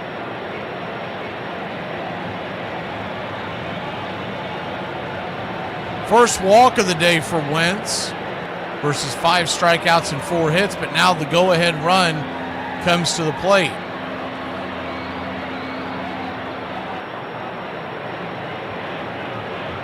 Parker Meadows, who's 0 for 1 on the day, lined out to left field his first time up. First pitch, right there at the knees. Slider, it's 0-1.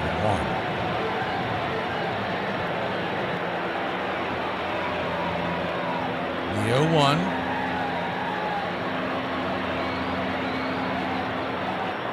Drops a curveball right there. 0-2.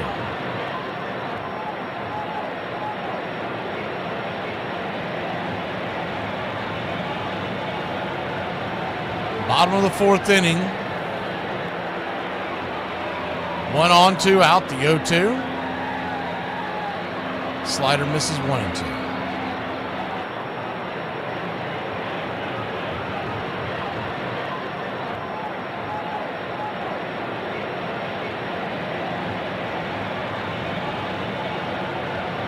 The 1-2 pitch. Try to get him to chase that slider down and away. 2-2.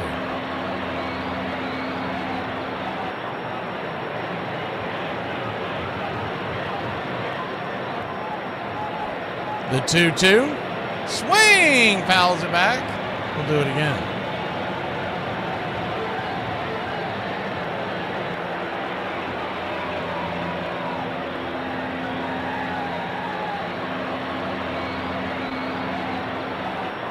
The 2-2. Swing and a miss, strike 3. Foul tipped it into the glove of Leone, and that'll end the inning. So through 4, Wentz looking pretty darn good. From whence you came, we go to the home run king, Nacho Alvarez, when we return. Either I'm going to be quiet or I'm going to take it too far. There really is no in between. Hey. Stop, don't do that. Hey, no, I gotta say something. Hey, I don't know whose kid this is over here in the produce section, but he's breaking up all the eggs, and I gotta clean this up. I'm about to drop kick his ass, so I advise you to come get him.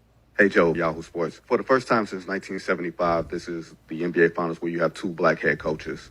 Given the plight sometimes of black head coaches in the NBA, do you think this is a significant moment? Do you take pride in this? How do you view this, or do you not see it at all? I wonder how many of those have been Christian coaches. Dogs know English. Dogs know the language in which you speak to them. You go to Mexico, they speak Spanish. Oh, really? What's a Mexican dog sound like? Hey, bark, bark.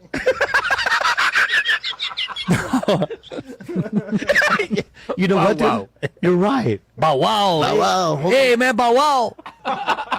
There is getting revenge on someone, and then there's the story of Frank Chance and Jack Harper. During his playing career, Frank Chance was known for crowding the plate. During the first game of a doubleheader on May 30th, 1904, he was beaten 3 times by Red starting pitcher Jack Harper. The last one would knock him out cold. Despite a concussion, he would still manage to return for the second game of the doubleheader. Altogether that day, he would be beaten 4 times by Reds pitching. Fast forward 2 years, and again he would be beaten by Jack Harper. This time, not only was he playing for the Cubs, he was also their manager. Instead of charging the mound or having one of his pitchers throw at Harper in retaliation, he decided to execute the perfect revenge plot. Later that season, he trades for Jack Harper, and instead of throwing him in the rotation, he cuts his salary by 2/3 and benches him for the remainder of the season. At that time, organized baseball had a reserve clause. Harper had to pitch for the Cubs or no team at all. He never played professional baseball again. As the old saying goes, keep your friends close and your enemies closer. Please like and subscribe today. Braves Country Radio, your home for the classic call of Braves Country Baseball.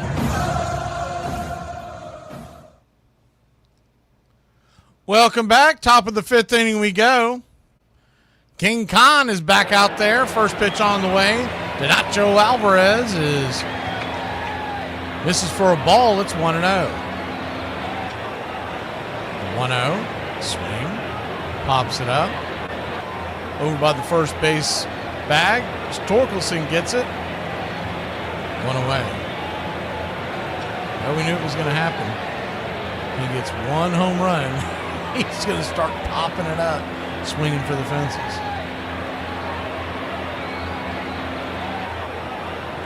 Jurickson Profar, the batter.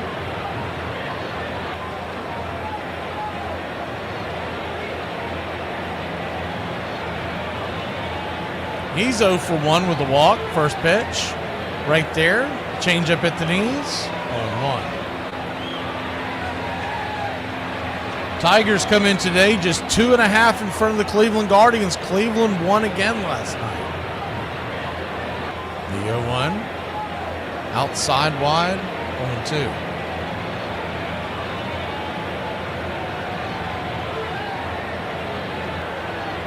Oh, 2 count.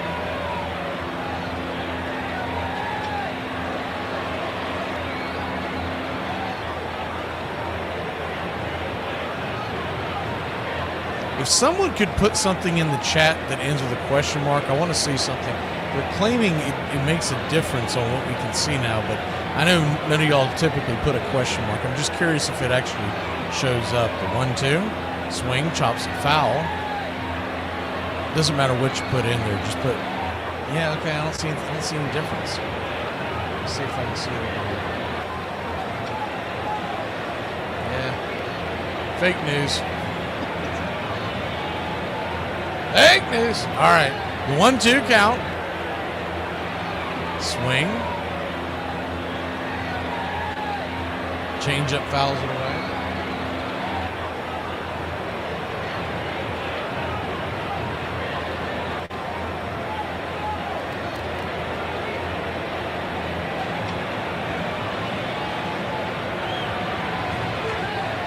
The 1-2 pitch. Swing, lifts that down the line, foul and out of play.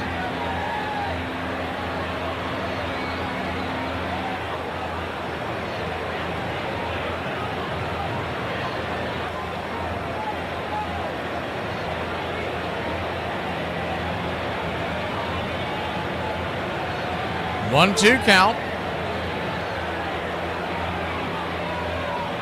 87, misses high, change up, 2-2.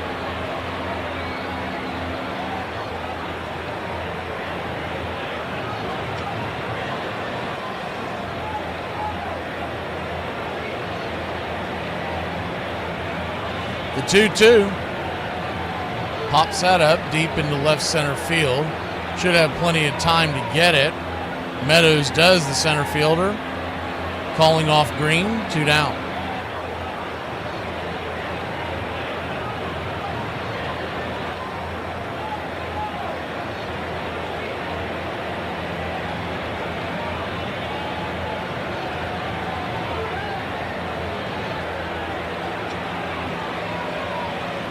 All right, try it again.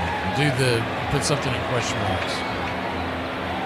Maybe they're trying to say it's going to show if I have it on the stage. Looks like we're going to get a call to the bullpen. We'll be back in a flash. I don't see. You're so full of it. All right. Much to do about nothing. We'll be back in a flash. Thanks for helping me out. I knew it was bogus. I knew it.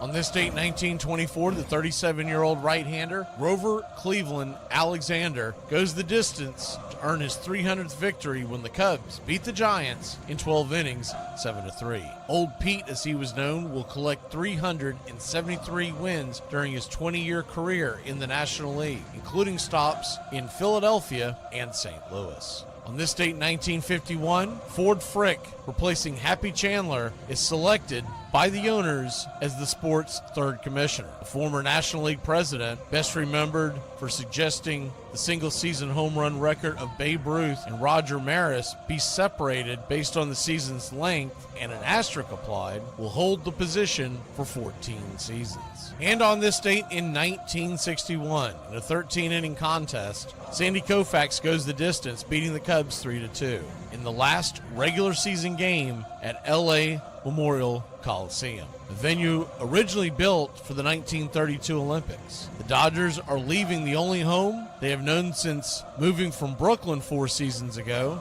to play in a brand new stadium in Chavez Ravine, located a few miles from downtown Los Angeles. And that's your Braves Country Radio on this date in baseball history. Find us on YouTube and Facebook today.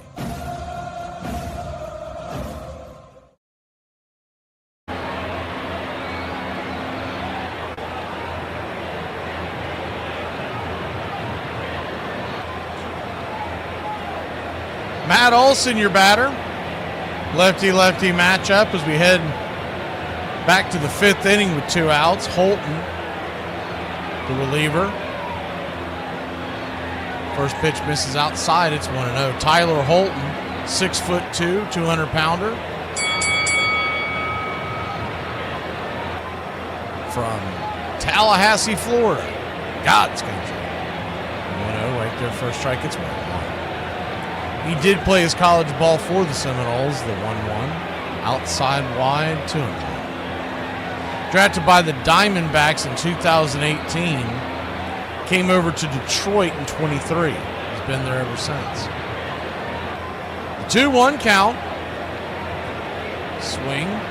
Chops it over to first. And he comes in and gets his man. We'll head to the bottom of the fifth, clinging to a 1-run lead here in Michigan. Yes, it is. You can say crack up, but when you throw the hard R in there, that makes it racist. And I prefer saltine American. Unbelievable. Morning, skinny dipping the way Benjamin Franklin intended it, baby. Oh, Ben Franklin knew that this is the subaquatic, patriotic, iconic tonic for the American spirit and the American soul, baby. There ain't no better way to start your day in the land of the free than the Benjamin Franklin way, okay? What you doing today, girl? Sometimes my business ain't your business. Oh, okay. So don't be asking me that, what I'm doing. Could I have my business to myself sometime? Important wisdom from Alexander Hamilton. A nation which can prefer disgrace to danger is prepared for a master and deserves one.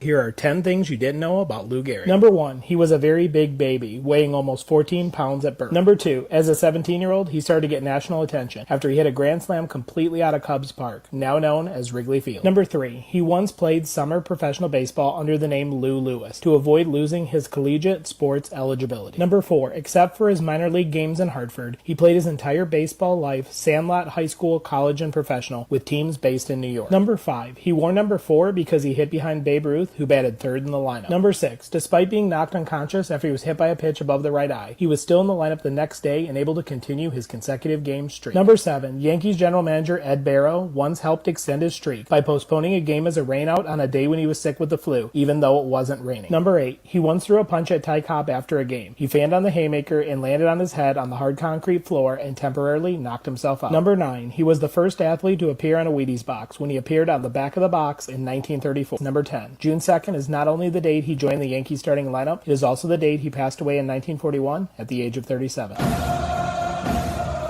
Braves country baseball.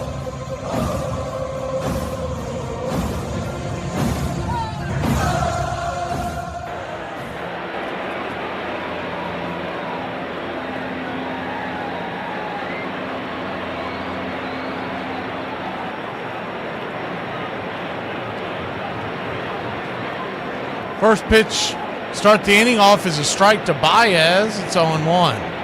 Joey Wentz going back to work. 0-1.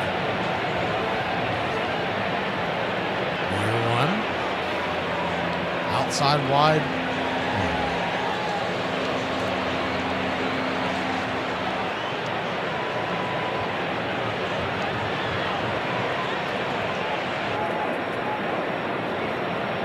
One pitch. Fouls back 1-2.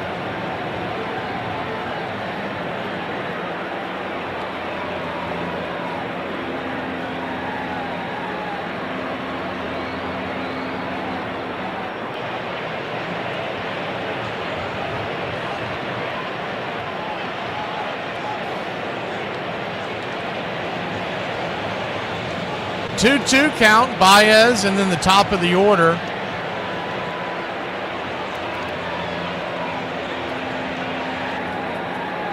Pitch on the way, swing, chops it foul, we'll do it again.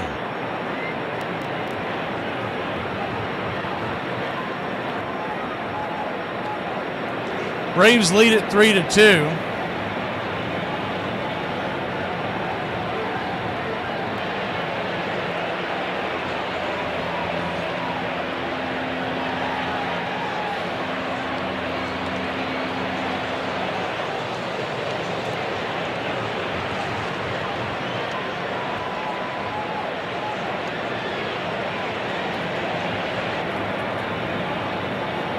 The 2-2 from Wentz, his 64th pitch of the day. Swing, chops it foul, do it again.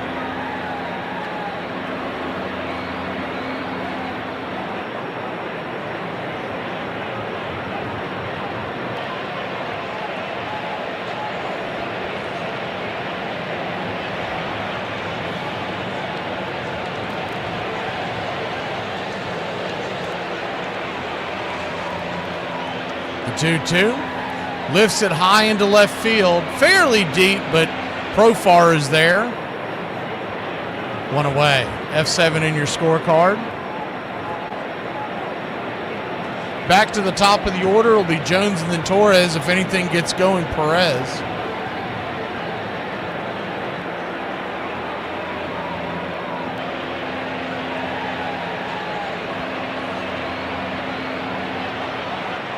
Jones, the batter. First pitch on the way is 93 inside for a ball. That's no, he called that a strike. Okay, it's 0-1. The reason why Joey Wentz has 6 strikeouts today. The 0-1.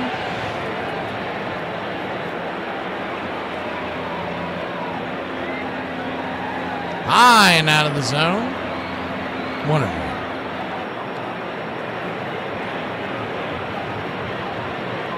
1-1. One count.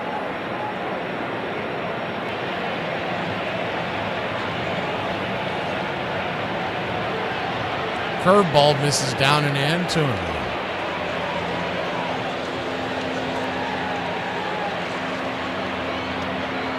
Braves 3, Tigers 2. Bottom of the 5th. The 2-1. Swing. Fouls it straight back. 2-2. Kind of a complete opposite of what the Tigers did last year. Remember last year, the Tigers traded away Jack Flaherty at the deadline and then got incredibly hot down the stretch. They were one of the hottest teams in baseball, punched their ticket to the postseason, and were a tough out. This year, they ran away with the division for the entire season until just recently, where they started a free fall. They've lost 7 of their last 10. While they're doing that, Cleveland has won 8 in a row and 9 of 10. The 2-2. Outside wide, 3-2.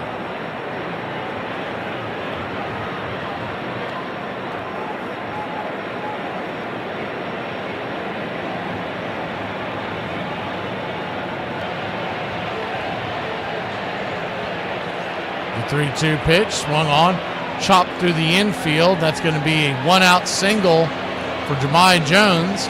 110 miles an hour off the bat. That ball was smoked. It's about that time of the game where, man, that was a bouncer that just kind of ate up Alvarez. Not great camera work over there, but they finally showed the alternate angle. The ball hopped over his glove.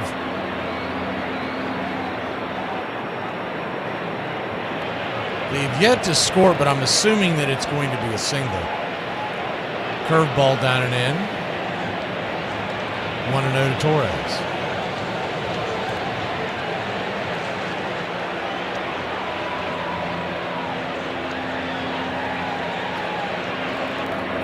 The 1-0 swing, and that ball sent to left field, and another single. And the Tigers have 2 on and 1 out.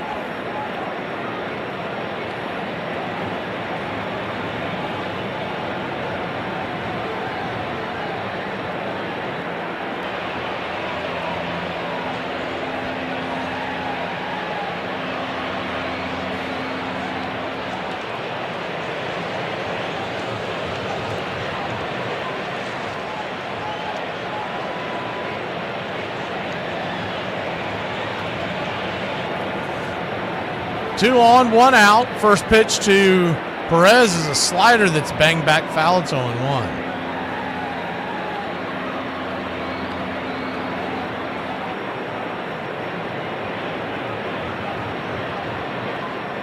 The 0-1. Turns and flips it over to first. Runner was leaning off a bit, but Wentz, man, he doesn't have much of a pickoff move over there. That was a big wind-up. Basically went a crow hop over there to second base. You might as well send a telegram to let him know he was throwing it over there. First and second, 1 out.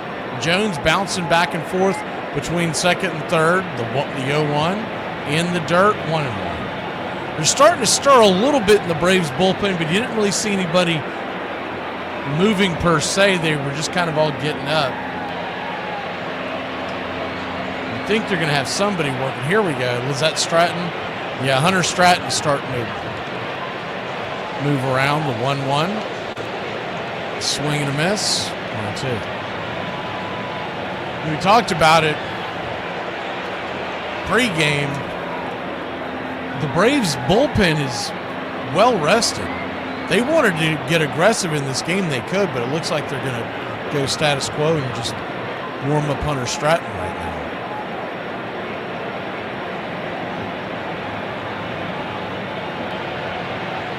The 1-2. Down below the knees. Just missed.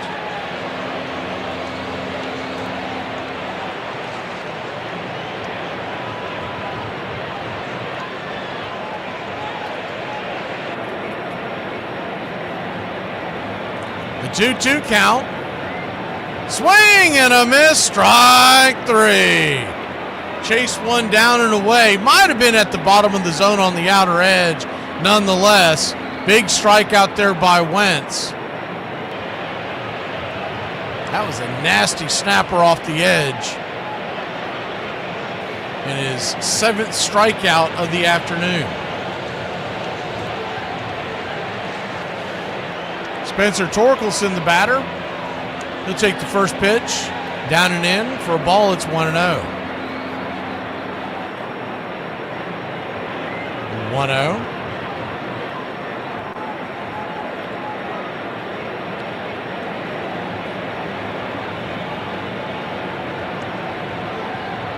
Brings it. Below the knees. 1-1.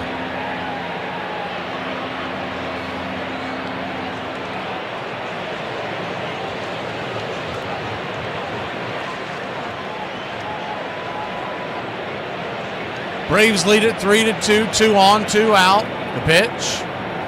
That ball misses, change up in the dirt. So now he's really backed into a corner.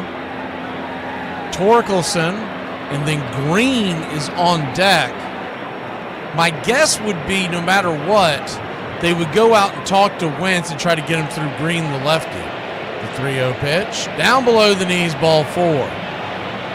So the bases are now loaded. There are 2 outs. And finally, here comes Krantz. He had to get some momentum. He couldn't get up those steps. Here he comes. Jeez Louise.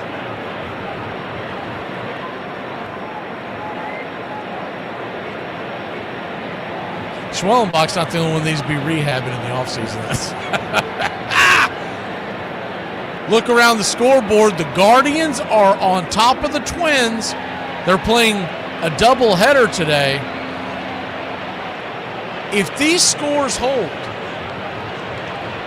and the Guardians were to win tonight as well, Cleveland would be 1 game behind the Detroit Tigers with just over a week to play.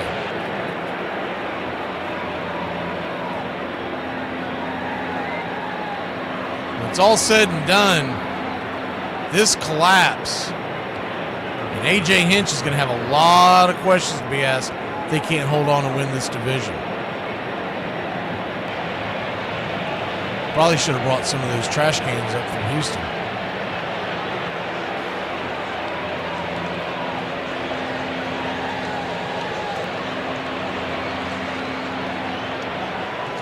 Lefty-lefty matchup. First pitch to Riley Green is a swing and a miss at the slider. It's 0-1. The Cleveland Guardians will finish up their series with Minnesota tomorrow afternoon, and then they host Detroit for 3 games, Tuesday, Wednesday, and Thursday. The 0-1 pops it up deep down the left field line, coming in, making the catch is Profar, and that'll end the inning. Wentz found a way to get out of that jam. We go to the 6th. Leading by only 1, Acuna leads us off when we return. What country has the most beautiful men? Ireland. Well, the country There we with are. allegedly the ugliest men is Ireland. You Irish women. I will not have this propaganda on the internet. Irish men are the most beautiful men. Our porcelain skin, a little bit of blush in the cheeks. Irish men have such distinctive heads that if I'm in a foreign country, I can spot another Irishman from over a kilometre away. Actually, Irishmen have a very mature look. We look like we're 52 when we're 12. He goes on in this video to say that French men are some of the most beautiful men. I need to have a sit down. And stop at the butcher. I'll pick up a couple of ducks and make my justly celebrated duck à l'orange. Washed down with a winsome yet robust Chambertin. And I'll bring a quart of whiskey in case of snake bite. There are no snakes up there. All right, I'll bring a snake. When I think great pitcher who struck fear in the hearts of hitters, he got better with age, winning 239 of his 303 games after turning 30 years old. His 6 300 strikeout seasons are tied with Nolan Ryan for the most ever. His 4,875 career strikeouts are 739 more than the next closest left-hander on the list. His 10.6 strikeouts per nine mark is the highest in Major League Baseball history for any pitcher with at least 1,000 innings pitched. Among pitchers in the 300 win club, his 646 career win percentage is 5th best. He is one of only 5 pitchers to pitch a no-hitter in both leagues. He remains the oldest pitcher to throw a perfect game when he accomplished the feat at age 40. His 160 pitches in 1992 is a pitch count that has not been reached in a Major League Baseball game since. He finished 7th in National League Cy Young voting in 1998 despite pitching only 2 months in the league. Only Roger Clemens has more Cy Young awards than Johnson. Randy won 4 straight from 1999 to 2002. In 12 at-bats, Tony Gwynn only managed 1 hit and struck out 4 times against him. Where does Randy Johnson rank on your list for all-time greatest pitchers? Or even better, is he the best left-handed pitcher of all time? Braves Country Radio, your home for the classic call of Braves Country Baseball.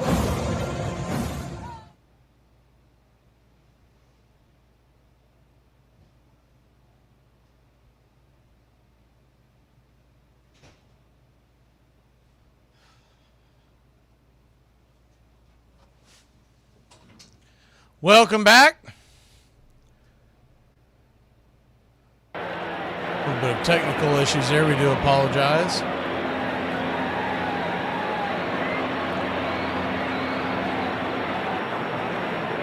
One down is Acuna quickly disposed of. First pitch on the way to Drake Baldwin is right there for a strike. It's 0-1. Acuna grounded out to first, the first pitch you saw.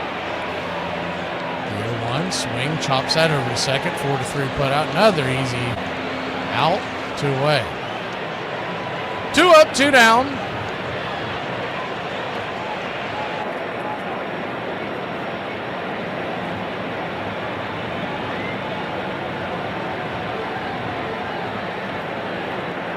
Ozzie Albies.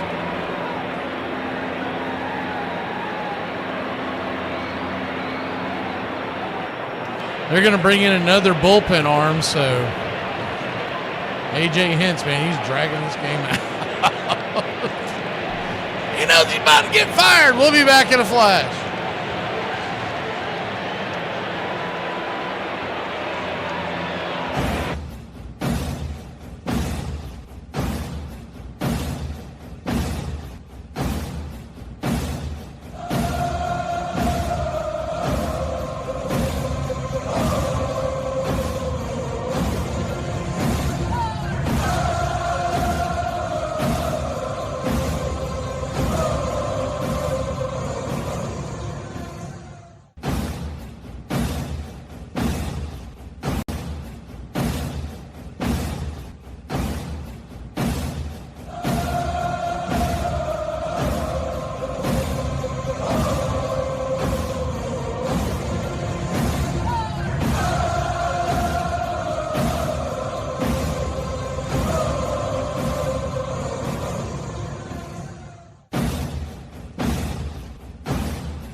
The 0-1 count to Ozzie Albies is Melton.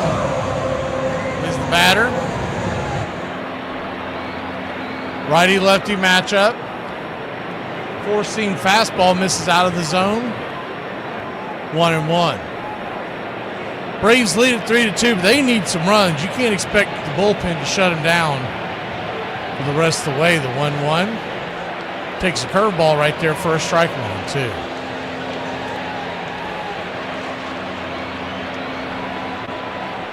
One-two count. Pops it back foul, 98 miles an hour. We'll do it again.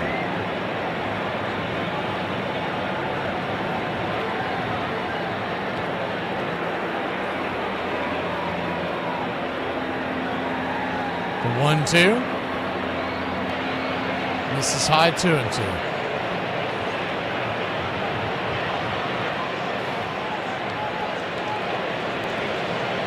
Brian, the hype button's only going to be for videos that have already finished. You can't do it on one that's currently live. The 2-2 chops it over to first. It's going to be a 3-1 putout, and that'll end the inning. Really quiet inning for the Braves one more time. We go to the bottom of the sixth. I'll explain it when we come back. I woke up this morning filled with rage. My 3-year-old decided that she didn't want to wake me up this morning and went up and got herself a yogurt out of the refrigerator. Right now you're probably thinking to yourself, but she's displaying self-sufficiency and wants to be independent. What's the problem with that? I'll tell you what the problem is. She couldn't open it, and her only solution was to act like a monkey and start banging it against the wall until yogurt erupted all over the place. Then she turned that messy situation into an artistic opportunity, and that's when I walked in.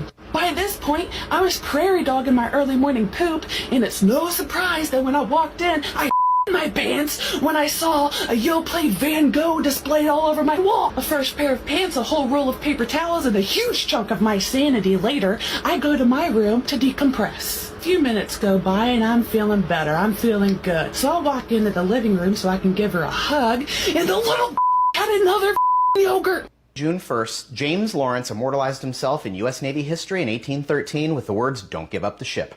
Lawrence was an unruly youth growing up in New Jersey when he joined the Navy at 17. He quickly saw action against the Barbary pirates, and by the War of 1812 commanded the USS Hornet to victory over the HMS Peacock. He was promoted to captain and given one of the storied original 6 frigates of the Navy, the USS Chesapeake. For the first year of the war, the U.S. had won all 5 major naval engagements against the British.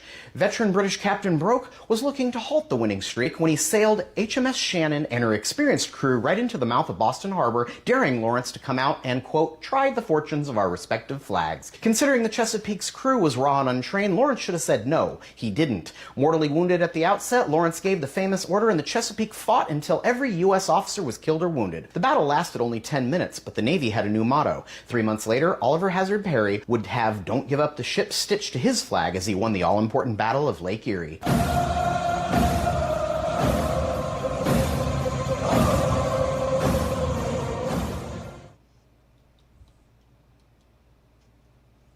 Welcome back. Braves go back to work in the field, and Stratton fires the first pitch down and in. It's 0-1. Righty-lefty matchup. McKinstry now on for Ibanez. There's a slider down and in, 1-1. Y'all are asking about the hype button. Yeah, we talked about it last night, but a lot of people probably didn't catch on because it's brand new. You can't do it while it's live. It's the 1-1. Lifted high and deep in left field, and the game is tied. Solo shot jammed right down the throat of Stratton, and it's 3-3 here in the 6th.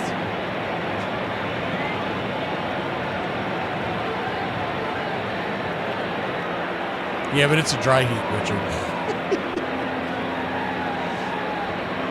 3-3 the score.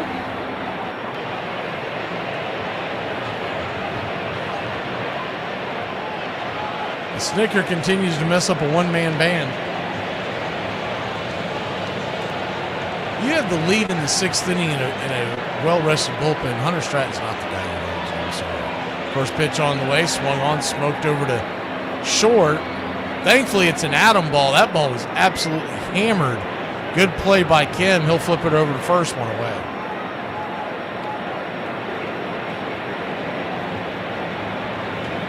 Well, all I can tell you, Richard, is just be thankful you're not in the Southeast. If you think you're hot, come to Florida.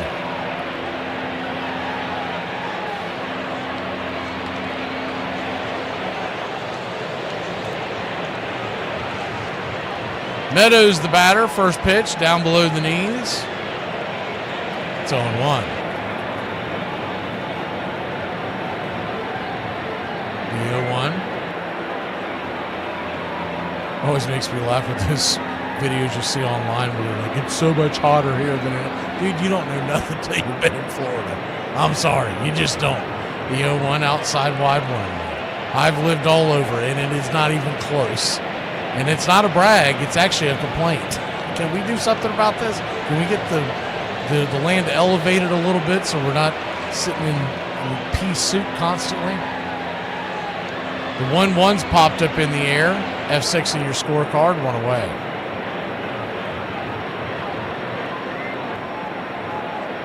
But yeah, once again, the video has to have finished.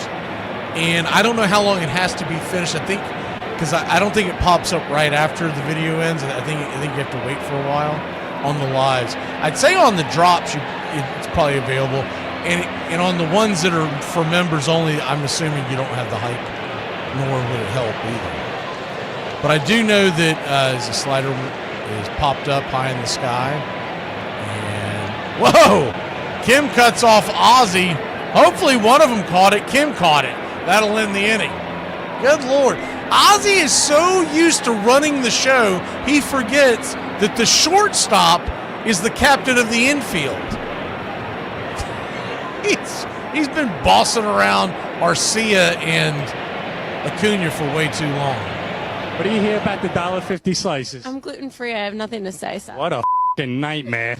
December 28th, Woodrow Wilson was born in 1856. The 28th president of the U.S., his progressive ideas came at a huge cost to our constitutional republic. Wilson advocated for a transformative view of government. He believed government must grow and adapt to regulate new economic realities and promote social justice. Thus, the Constitution should be viewed as a living document that evolves over time. Wilson believed that the framers' emphasis on natural rights and limited government was suited to an earlier era, but insufficient for dealing with the complexities of modern industrial society. This led to significant shifts in the role of the federal government, including expanded regulatory powers and laying the groundwork for an administrative nanny state, fundamentally changing the relationship between citizens and their government. The good news about erectile dysfunction is that it can be cured with diet and exercise. The hard part is getting your wife to diet and exercise. Yep, I thought I wanted a family, but I love having no responsibilities here. I can get drunk whenever, sleep with anyone, and just hide in my house and avoid the world if I feel like it. Wow, that's great. And totally doesn't sound like symptoms of clinical depression. You could probably come up with a lot of reasons why St. Louis is known as such a great baseball town. But at the center, without a doubt, are all the great teams and all the great players who've come through the city. All of them, in a way, timeless. All of them very much products of their own eras, too. But in the 80s, there was a group of players led by a manager who even now all stand out for being a little different than all the others. You just don't see baseball played the way the 1980s Cardinals played the game anymore. Imagine a team today finishing at the bottom of the league in home runs, stealing at least 200 bases total along the way, and then winning the pennant. Crazy, right? Well, the Cardinals did that 3 times in the 80s, and it won't surprise you, it hasn't happened since. Ha-Seong Kim takes the first pitch on the way right there at the knees for a strike. Melton back to work. It's 0-1. The 0-1, top of the 7th inning. Tied at 3. Sinker misses high, 1-0. Braves scored all 3 runs way back in the 3rd inning. The 1-1 chops it foul, 1-2. 2 home runs, one by Nacho, one by Drake, which was a 2-run home run. And that's the only runs the Braves have gotten. They've only hit 2 balls all day long. 2 hits. 2 hits, that's it. 2 lousy hits. The 1-2 fouled back, we'll do it again.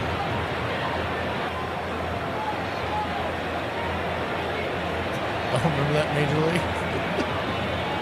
I think he was saying 1. 1 lousy hit. The 1-2, missing high and out of the zone, 2-2. So yeah, now they're saying, what is it, just 3 hype videos a week? I mean, it's like, I don't know. The 2-2, swing, chops it foul. They put a lot of regulations with Google. The company of Google has a lot of regulations. I'm going to have you stepping towards the Kremlin before you know it. The 2-2 pitch. Swing, chops it just to the mound. Leaping grab by Melton, tosses it to first, 1 away. Braves 3, Tigers 3.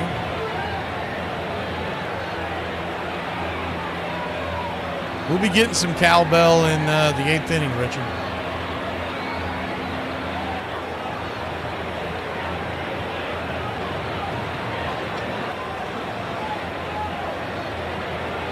Curveball right there for a strike to Michael Harris. It's 0-1. The only 2 hits of the game. The 2 home runs by the Braves. Tigers have 7 hits as the 0-1 pops it up. It's at bats like that, though, all day long. Anything anywhere close to the strike zone, they're just hacking at it, whacking at it. But I kind of felt like that's what we were going to see from Atlanta, because in the Brian Snooker era, a day game after a night game normally is bad news, except for the Sundays. For whatever reason, the Sunday games, they don't tend to be as bad, I guess, because they're used to that. But any other time we have a day game after a night game, it's usually big problems.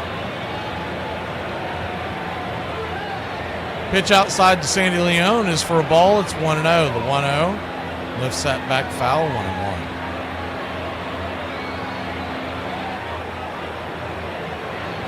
One of the things that they never addressed with all the woes in his postseason career is that a lot of these games that the Braves were playing were day games. And however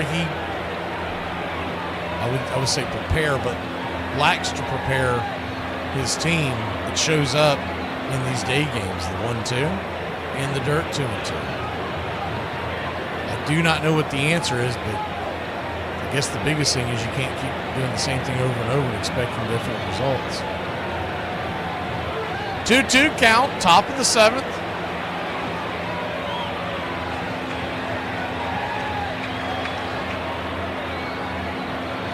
Pitch on the way from Melton. Curveball down and in.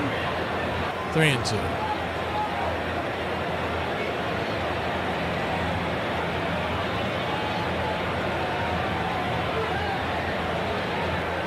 The payoff pitch pops it up. Another 1-2-3 inning for the Braves and another short pitch inning for the Tigers. We'll go to the bottom of the 7th. Get up and stretch, Braves country. All right. I can't see you. Let me hear you. All right. On 2, on 3. Me out to the morning. Hey, me out to the night. Find me something up to crack the jack. I don't care if I have to get back on the street.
Welcome back, Braves country.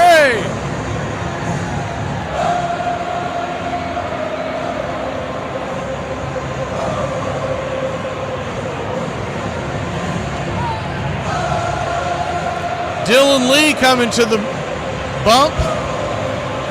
Try to keep it where it's at. Braves now tied with the Tigers. 3-3, bottom of the 7th.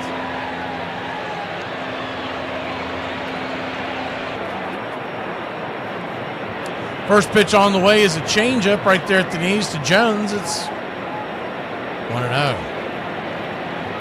Jay Jones, 2 for 3 on the day, 2 singles and a run scored. We go 1. Down and in,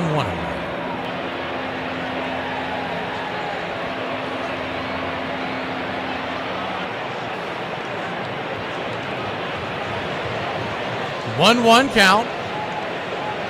Right there, slider in, 1-2.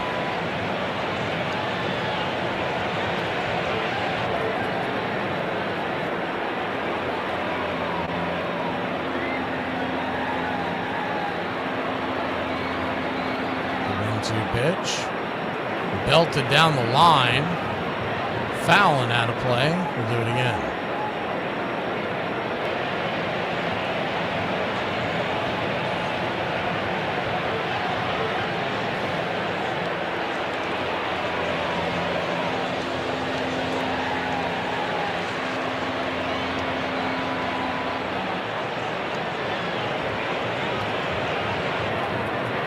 One-two count. Lefty-righty matchup. Lee deals. Chops it down the third base line. Foul once again.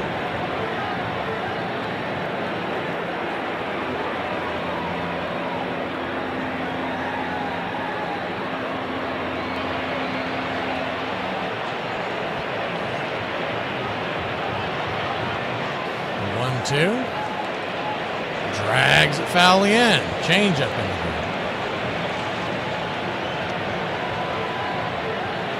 Jones doing just enough to stay alive on these benders. 1-2. Swing. Almost timed that up. We'll do it again. I think at some point you got to go back to the heat to keep them off balance. Seeing the same pitch 4 of the last 5 pitches. 1-2. Another slider misses. 2-2.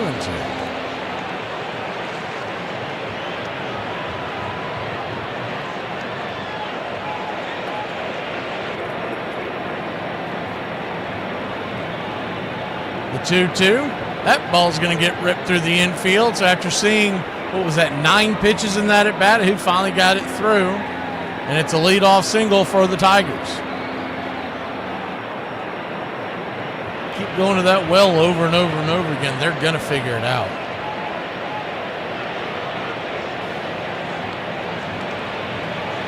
One on, nobody out, bottom of the 7th.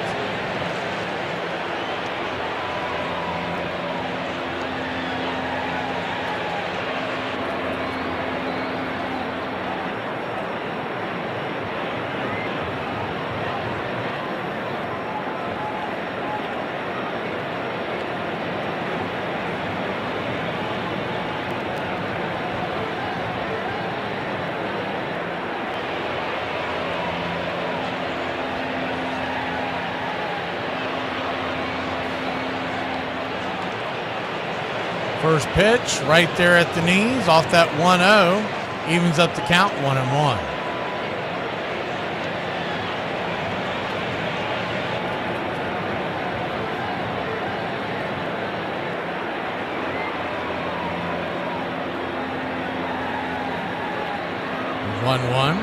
Right there, slider 1-2.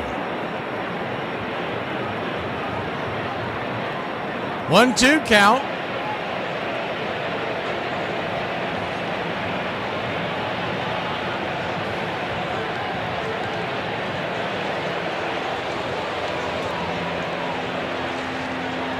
Flips it over to first real quick.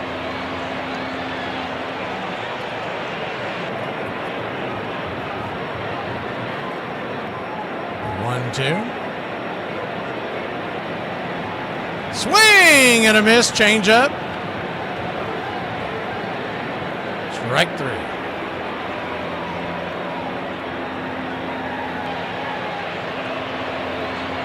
And going to that slider so much, the right-handers, he threw that changeup off the edge. They really had to reach for it. And 2 strikes is really hard to lay off of that one. So now a double play can get Dylan Lee out of the jam. First pitch. Changeup misses outside. It's 1-0.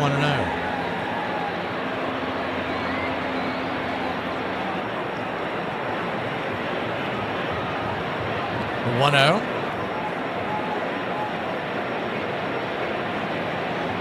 Into the dirt. 2-0.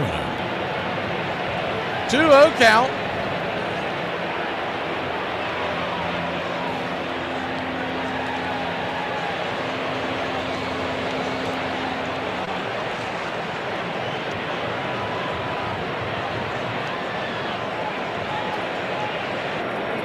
Change up, fouls it back, 2-1. Same 2 teams tomorrow. It's a 1:40 first pitch.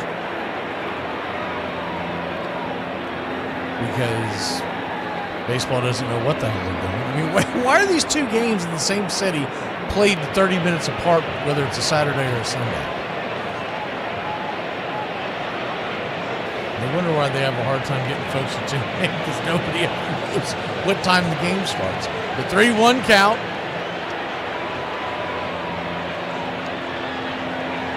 Swing and a miss.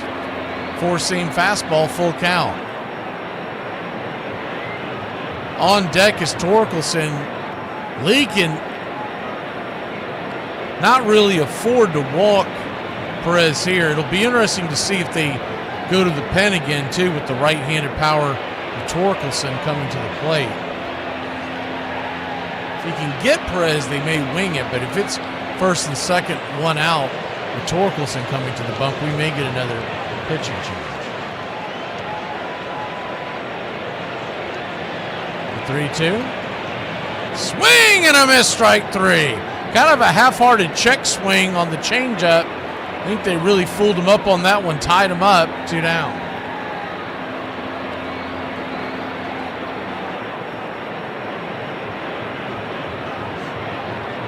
Two down, and Torkelson will come to the plate. Looks like that will be it for Lee. Snickers coming out to get the ball. We'll be back in a flash here on Braves Country. It's Pierce Johnson time here in the 7th inning.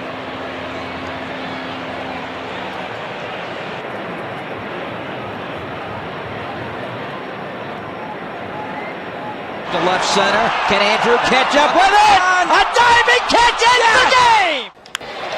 Hit to deep right center field. Andrew Jones. Oh, good night. That's why that man's a Gold Glover. I mean, that saved 3 runs. Where Singles Would Go to Die by D.M. McGee, 2024. He'd lean forth an inch, closer and closer. We all came to see 25. Our pitchers were fearless, on the hill with no worries, backed by the greatest center fielder alive. Into the gap? Ha, that's a laugh. Jones was faster than light. Andrew would dart more like an art, the crowd oohing and awing with sighs. Bombs from the plate, speed on the base, a swing and a smile and big fly. But we came to gaze, and were always amazed, where Singles Would Go to Die. Where Singles Would Go to Die by D.M. McGee, 2024. Eat your heart out, Willie Mays. Exactly. That's a tougher play than Willie Mays made. Darn tootin'.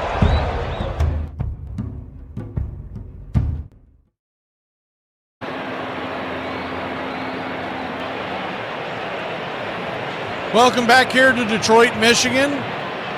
Pierce Johnson coming on. Try to keep the Tigers right where they're at. Comes in with a 2.40 ERA. 25% strikeout rate. 55 strikeouts in 61 appearances. He'll flip the ball over to first base to keep the runner close by. Torkelson, the batter. The left-handed power bat of Riley Green stands on deck.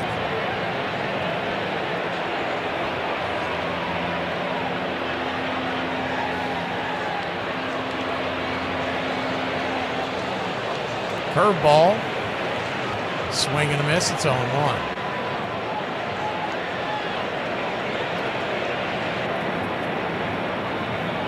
Torkelson 1 for 2 on the day with a walk and an RBI.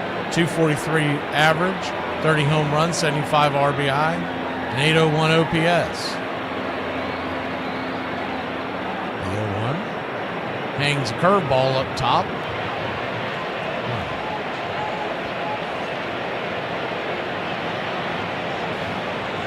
1-1 count. Braves 3, Tigers 3, bottom 7. Pitch on the way, swing, fouls it back, 1-2. 8th inning on the way. You know what that means here in Braves country.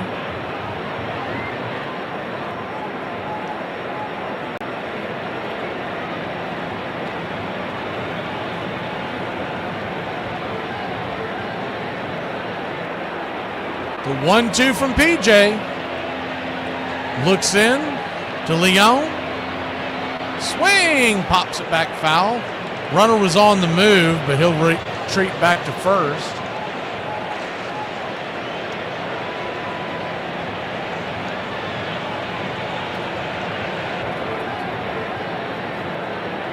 Trying to keep it right there.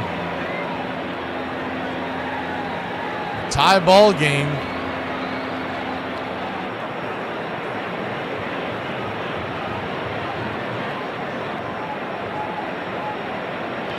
The 1-2. Throws it down to first. Leon behind the runner trying to catch him napping, but no dice. Still 2-2. Runner at first.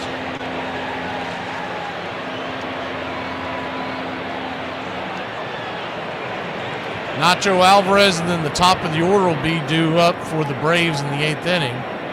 The 2-2 pitch just misses. His curveball is really hanging up there today. He's not getting that same snap that he normally does. That is a dangerous thing to be doing in the middle of this lineup. The 3-2 count. Runner will be on the move with 2 outs. Pierce comes set. There he goes. Pitch, swing, belted, deep, and gone. Like we talked about, that curveball been hanging all at bat. A hanger, a banger, she gone. And the Tigers have taken a 2-run lead.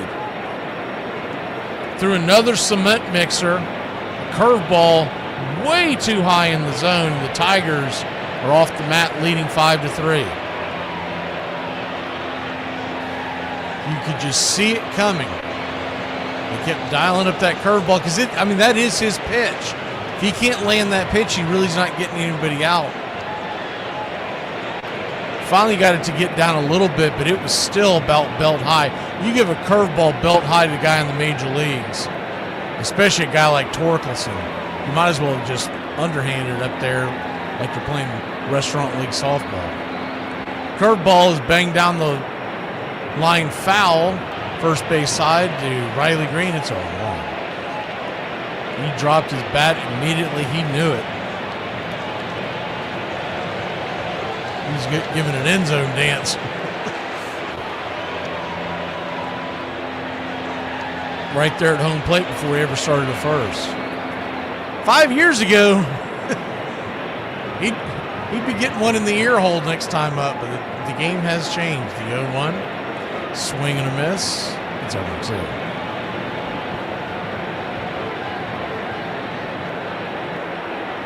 The 0-2 count. Yeah, Sleepy. Kershaw is last year, is this year. The 0-2. High and outside one. That didn't shock anybody. We were just kind of waiting for the official announcement. If you followed him the last few years, he really has been an also-ran. He's an innings eater at this point. I mentioned on the show the other day, he's the 1-2, misses high. 2-2.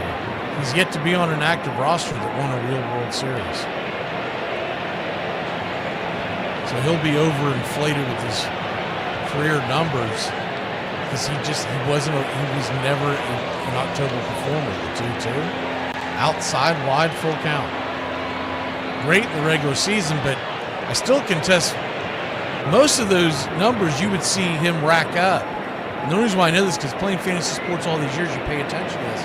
He racked up a ton of wins and strikeouts against the Rockies and the Padres back when the Padres were bad. Pitch on the way, swing and a miss, strike 3, and that'll end the inning. But not for the Braves, cough up a 2-run shot. It's 5-3. We go to the 8th. 106 miles to Chicago. We've got a full tank of gas, half a pack of cigarettes. It's dark, and we're wearing sunglasses. Hit it. It's happy hour. When wins become losses and losses become wins. You guys going to happy hour? Yeah? Yeah, I'll come for a couple. Just a couple, though. Not like last time. When buying a beer, don't make this mistake. Buying only one beer can cause a misalignment in your spine due to the uneven weight distribution.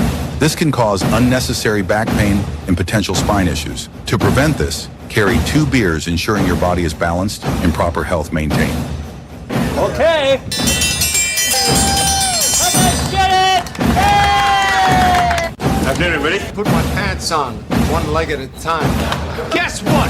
I got a fever, and the only prescription is not... Ladies and gentlemen, we interrupt our program of dance music to bring you a special bulletin from the Intercontinental Radio News. You're in Braves country. Drink a beer. Salute. They're making it laws where you can't drink when you want to. Pretty soon we're going to be communist country. Yeah. For me and the Lord, we gotta understand it. We're on a mission from God.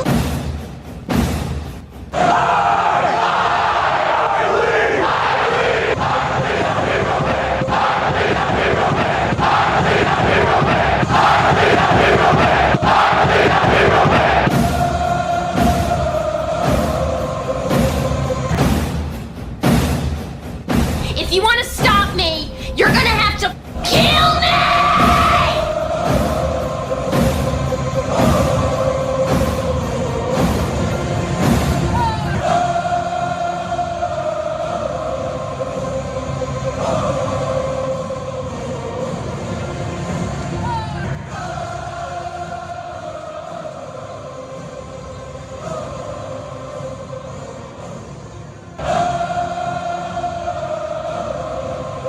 This is a reminder.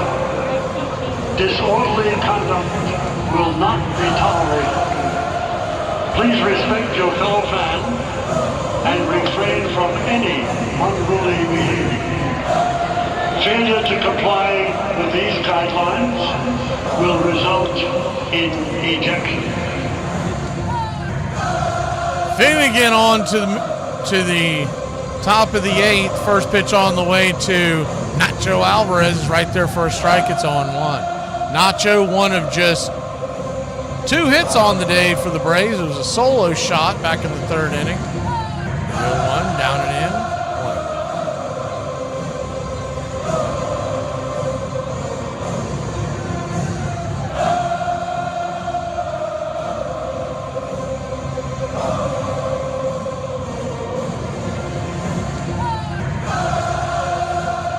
1-1. Swing. That ball's lifted high and deep. Get up, get up, get up! Zip, boom, bam, it's gone! Ram-a-lam-a ding-dong. His second home run of his career, second home run of the game for the Nacho Man. How about that? He waits 2 years to go yard. He does it twice in the same game. Get me some nachos. It is a sign. A sign in these nachos to help me score. A cement mixer by Finnegan. And it'll be Finnegan's weight.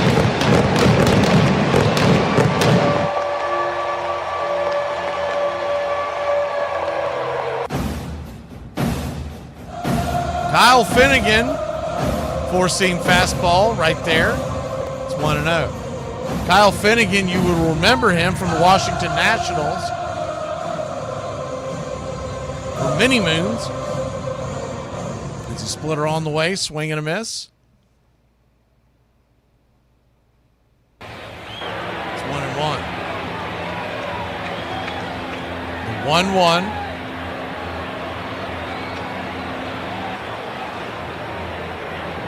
Swing and a miss, splitter, 1-2. Finnegan was the closer for the Nationals and did a pretty good job for them the last 2 years. He came up with Washington in 2020 and was the closer, the 1-2, swing and a miss, strike three, got him. No way. He was the closer for the last 2 seasons. Well, 2.5 seasons until he was moved to Detroit at the deadline. Since he's been with Detroit, coming over in August,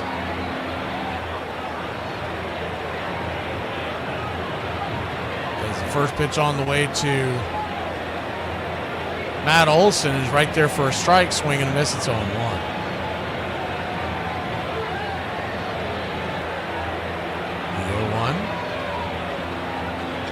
That was his first earned run given up since he's become a Tiger.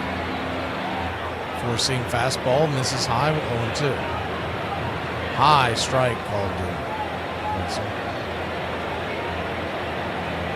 So Nacho and Finnegan has always pitched well against the Braves when he was in Washington. The games that we did lose to the Nationals over the last few years, it's usually because Finnegan got into the back of the game and we couldn't do anything with him. The 0-2 down and in, 1-2. 1-2 count. So he is a good, really good right-handed arm.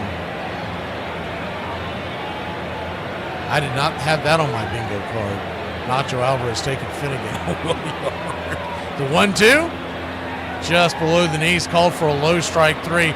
Olson's giving him the what for. He's like, where is the zone? Because it can't be that low and that high in the same at bat. What the hell are you doing to me? 2 away. Ronald Acuna Jr. will be the batter.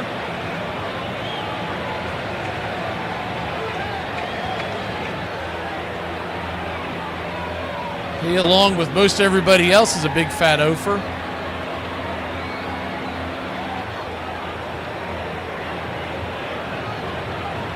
First pitch on the way, splitter below the knees. It's 1-0.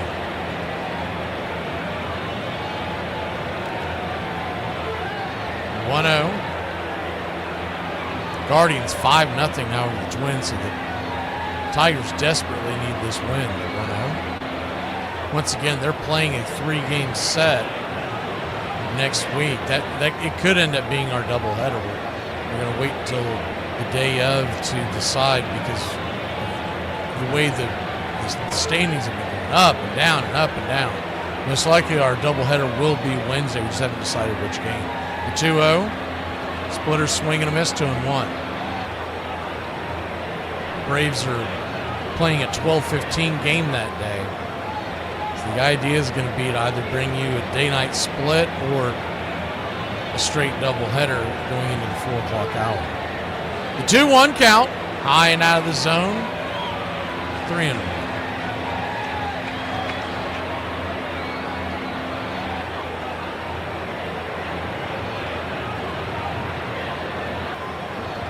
Drake Baldwin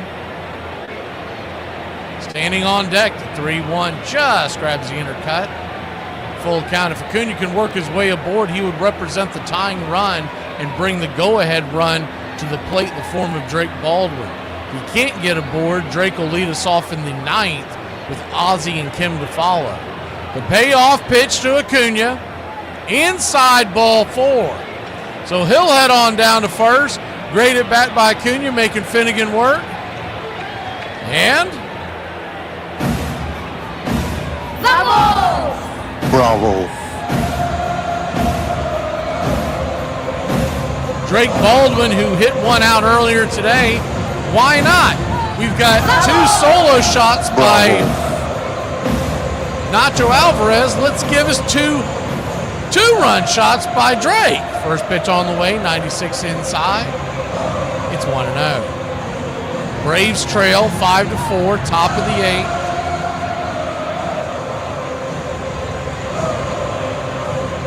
The 1-0. Right there at the knees. Splitter.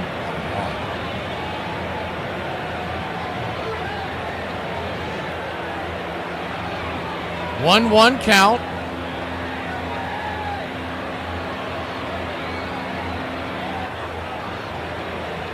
Finnegan turns and flips it over to first. You college football fans, Clemson fans, they are still in a rain delay, weather delay. So they have yet to begin the second half. So when this game ends, you'll have perfect timing to go over there and catch your game. The 1-1 count. Swing, chops it foul again. They are trailing at home by 10 to not a great Syracuse team. And you can already feel the ground rumbling below Dabo Sweeney's feet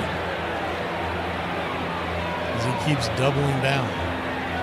The 1-2 count brings it high and out of the zone, 95 mile an hour. Ball 2-2-2. You know Finnegan does not want to run this to a full count because then Acuna will be off to the races, and anything that gets down would score for sure. So Drake's got to be ready here. The 2-2. Kicks and fires. Down below the knees. Ball 3. And Acuna takes off, and he has stolen the base. Detroit wants to see if they want to challenge it. Man, will this be a bad move by Acuna. They do want to challenge it. They think they got him. It was dicey. Acuna had kind of an awkward slide. It's like it's close. It is so close. The one thing you have to keep in mind is he was called safe. So you're going to have enough to overturn. What it looks like from the first angle that you see is that they tag him on the hand just as his foot's hitting the bag. They don't hold the tag, by the way. If he holds the tag, he's probably got him.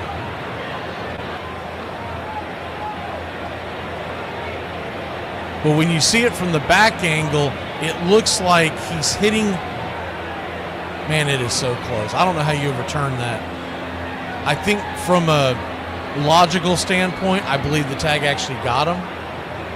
But do they have enough to actually overturn it? Because if you're seeing it up on the screen, from the big screen in Comerica Park, what the fans are seeing is that it looks like his hand's getting tagged just as the foot's hitting the bag. And most likely, he touches the glove, Acuna's hand,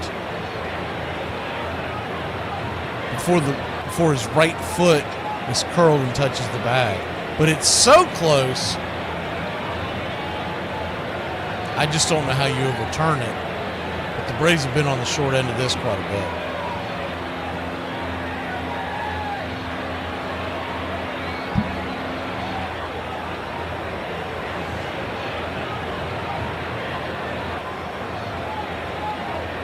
They are taking a long look at this.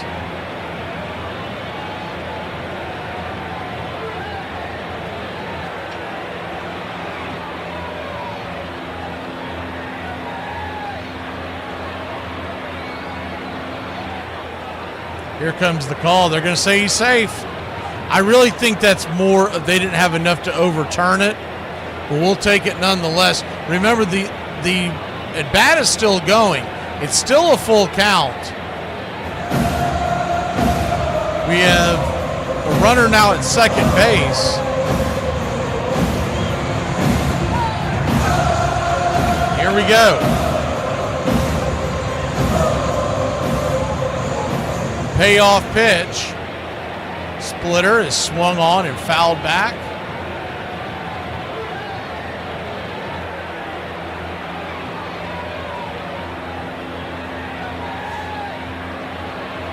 Now, the glove actually touched Acuna, Yelton. You're wrong on touch his hand. The payoff pitch. Swing, chops it over to second, and a spinning play over there by Torres will end the inning. So when it's all said and done, it didn't realistically matter. We'll be back in a flash. Bottom of the 8th we go, trailing by 1. Hey guys, what do you call two monkeys that share an Amazon account? Prime mates. I'll stay outside. Charles Darwin was just 22 years old, clean-shaven, with a father who said he wouldn't amount to much when, December 27th, he set sail in HMS Beagle in 1831. Darwin became interested in natural science, leading to his position aboard the Beagle as a naturalist. The ship's mission was to survey the coasts of South America, setting up timekeeping stations. Over the nearly 5-year journey, Darwin went ashore as often as he could, recording observations, collecting specimens, and taking copious notes. In the Galapagos Islands, he noticed subtle differences among species of finches and tortoises on different islands, sparking ideas about adaptation and natural selection. Upon his return to England, aware of the controversy his ideas might ignite, Darwin only published works on geology. However, years later, when another naturalist, Alfred Russel Wallace, was going to present his own theory of evolution, Darwin, having all the notes and evidence, presented with him and finally published On the Origin of Species in 1859, setting up the debate between evolution and creationism that rages to this day. Sometimes I'd like to make new friends, but then I realize anybody I have anything in common with probably also doesn't enjoy leaving their house. So I'll just stay on my phone. The way the Cardinals played in the 80s came to be known as Whitey Ball, after their manager, Whitey Herzog. The approach actually had its roots in Herzog's 1970s Royals teams, who won 3 straight division titles late in the decade.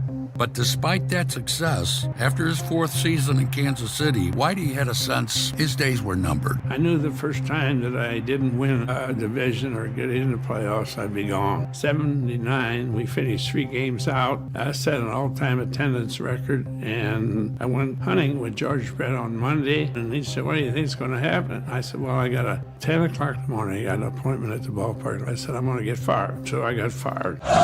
You're home for the classic call of Braves Country Baseball.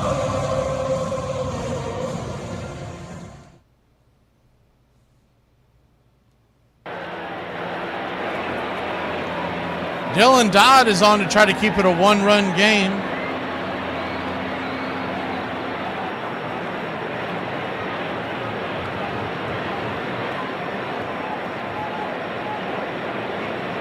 So we go to the bottom of the 8th.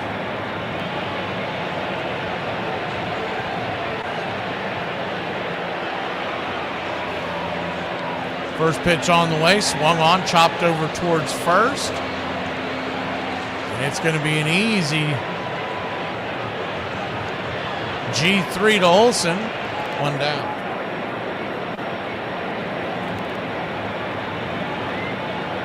Try to restart this screen. It looks like it's gotten much farther behind. I think it happened when I noticed it during that replay, but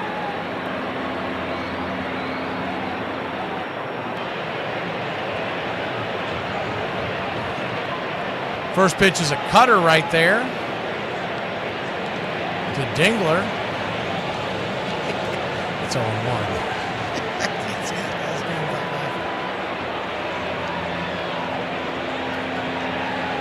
The 0-1.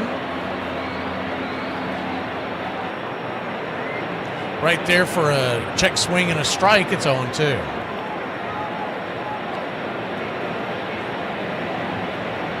Oh-2 count.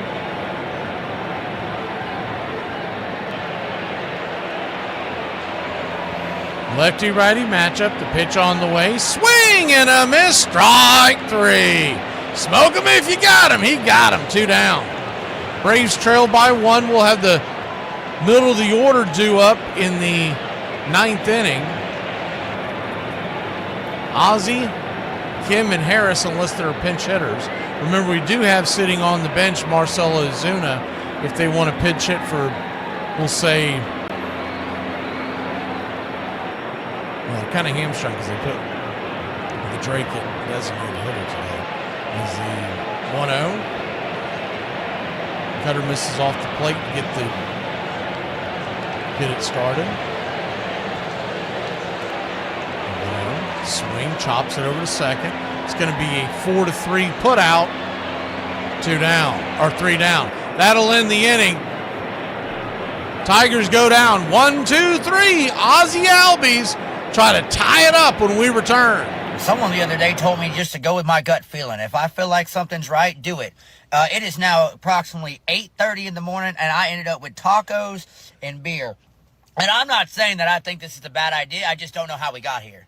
Dad? Yeah. What's wrong now? Your mother added me to that family group texting thing, and I just got 47 text messages in the last 5 minutes. It's kind of bullshit. Club, man. What club? This club just means that I got to sit there and listen to 300 messages every 10 minutes. The last group of messages was about what time we're eating lasagna on Sunday. Hey, man, that's just how group threads work. Well, that's what I don't want to be part of. This play-by-play on your sister's cat throwing up is going to turn into a nightmare. I mean, I just mute the conversation. What, am I a ninja? You want me to mute 47 different people? You just turn off your phone then. Well, that's not going to work. Why not? What if I missed the important text messages from your mother at Target showing me what glorious throw pillow she's found?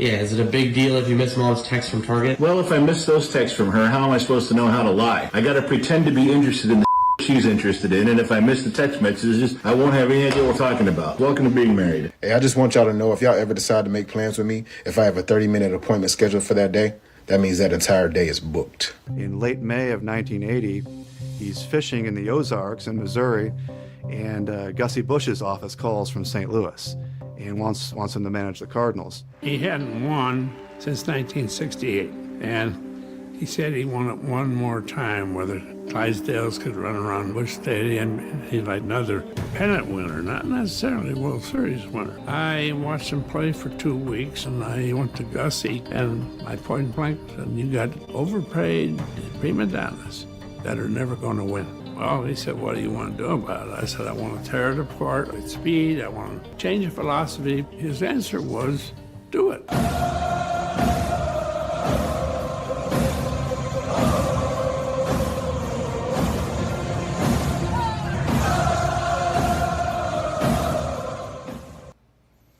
Well, here we go. Will Vest, the closer for the Detroit Tigers. Coming on with the 2.91 ERA. He's only converted 21 of 27 save attempts. First pitch on the way is a four-seam fastball, 97 miles an hour. Misses, it's 1-0. The 1-0. Swing, rips it into right field. That's down for a base hit. And Ozzie Albies gets it going. I'm the Wiz, I'm the Wiz, I'm the Wiz, I'm the Wiz, and no baby.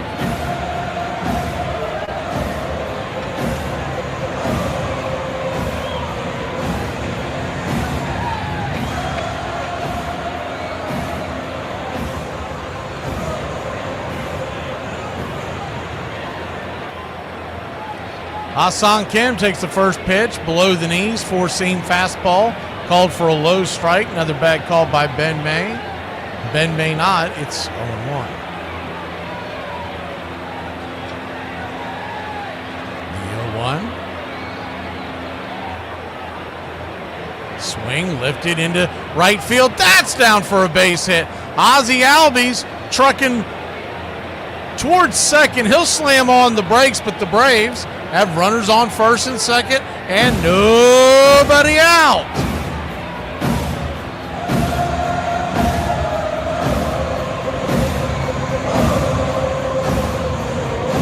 The convenience store.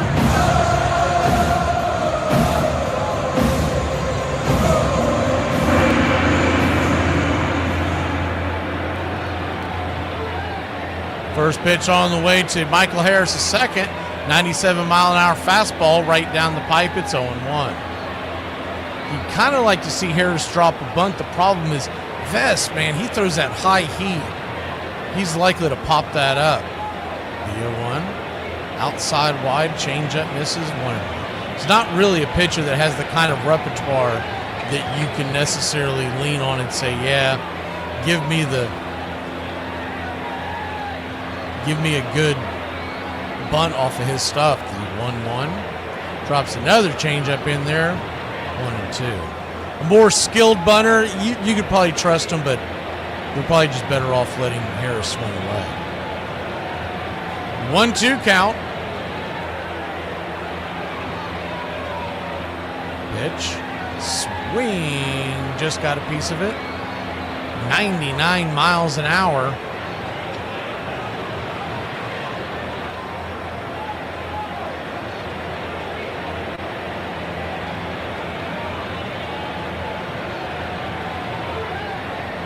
One-two count. Swing, pops it up. Foul territory, third base side, giving chase. Oh, just out of the reach of the third baseman, McKinstry, as he kind of bangs into the railing over there.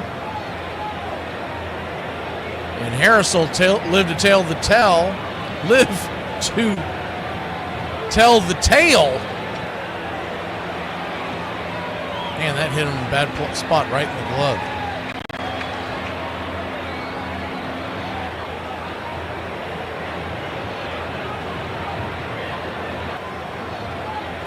One-two count.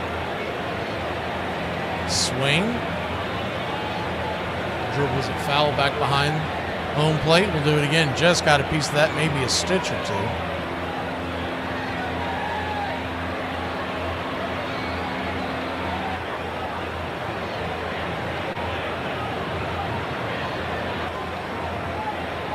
The 1-2. Down below the knees, 97. 2-2. 2 on, nobody out. The 2-2 count to Harris. Standing on deck would be Sandy Leone. Pitch on the way, swing, swats that foul down the left field line. Just gets out of play there just before the left field corner.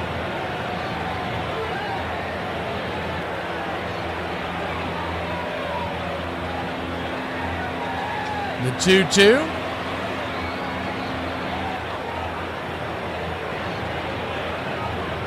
Swing and a miss, strike three. Chases slider down around his ankles. 0-1 down. See what the Braves opt to do here.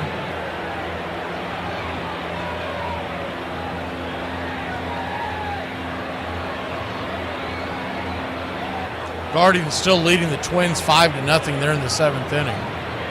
Sandy Leone will bat.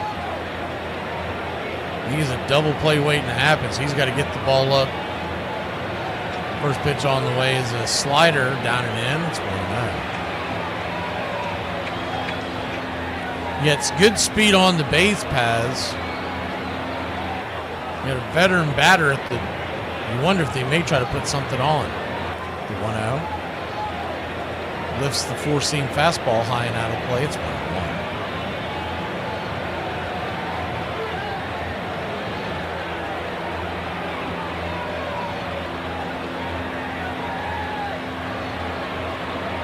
1-1 count.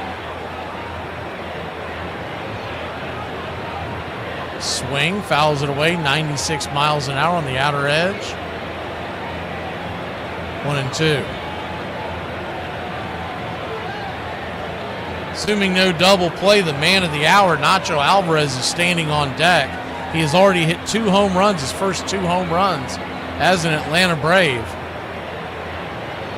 Wouldn't it be something for him to clock a third one? The 1-2. Caught looking, strike three, punched out, slider top of the zone, 2 down. That's the danger of only carrying the 2 catchers if you're going to have Drake Baldwin play the designated hitter role as they're doing today. You didn't really have, you could have pinch hit there with Ozuna, but then you're going to lose the DH the rest of the way. First pitch on the way to Alvarez is up top, four-seam fastball. It's 0-1. If this is a game that the Braves were actually caring about in the standings, you probably would have seen that. You probably would have seen them say, well, we'll just figure it out as we go. But the 0-1, swing, swats it foul down the line. It's 0-2. The Braves are down to their last strike.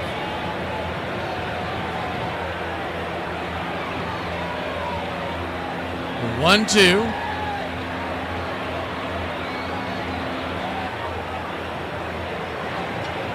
Or 0-2, excuse me. Nacho steps out.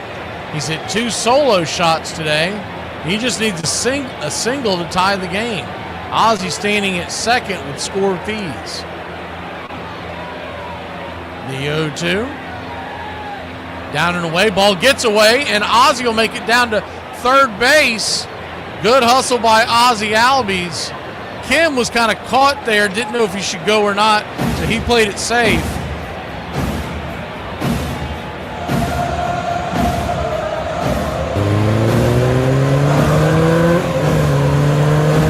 I think it was more of Kim not knowing if Ozzy was going to go or not, didn't want to get hung out to dry.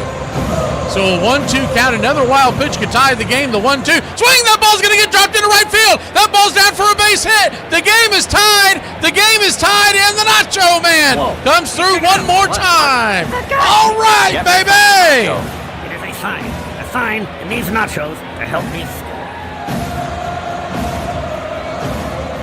How do you like that? 98-mile-an-hour fastball, little out of the zone. A little too close to take, and Nacho didn't try to do too much. He just slapped it to right field, and your Atlanta Braves have tied this up in Detroit City. Kim stayed at second, so it's first and second, 2 outs, and we are back to the top of the order, baby. Got a chance to take the lead. Goodwin and Nacho are having a heck of a laugh over there at first base. No telling what he's telling him. With 2 on, 2 outs. Jurix and Profar coming to the plate. Kim with pretty good speed at second base. A single should score him and take the lead. The first pitch on the way, outside wide. Vest throwing his 22nd pitch of the inning. It's 1-0. 1-0. 96 right there. 1-1 count.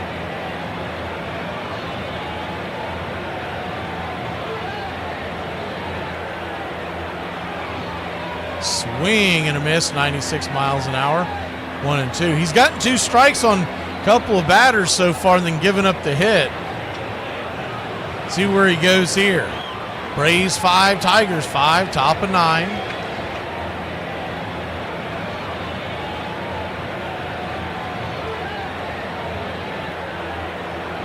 The 1-2, swing. That ball's roasted into right field. That's through for a base hit. Here comes Kim all the way around to score. He is safe! And the Braves have taken a 6-5 lead. We go to the jerk store one more time, baby. How about that?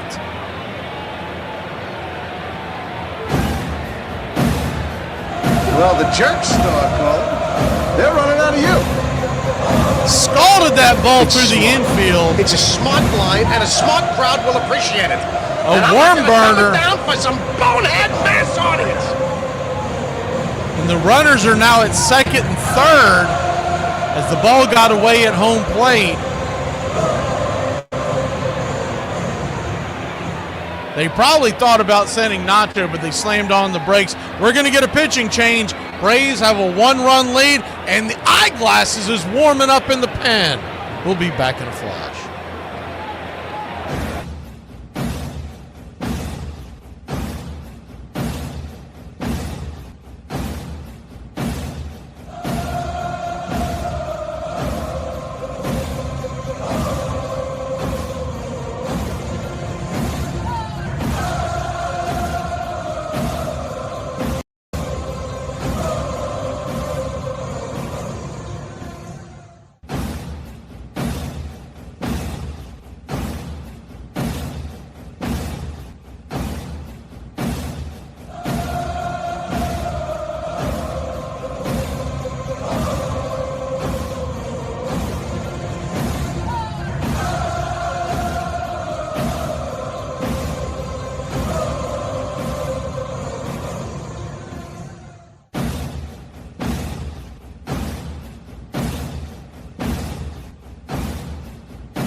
Welcome back.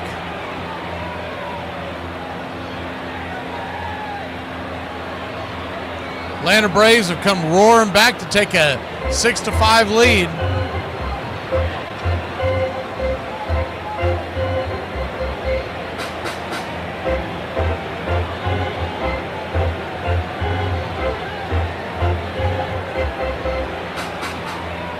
SS Dub says Tigers need exorcism. Tigers say that SS Dub needs a dictionary. The Matt Olson coming to the plate. Runners at second and third. There are 2 outs. We have a 1-run lead.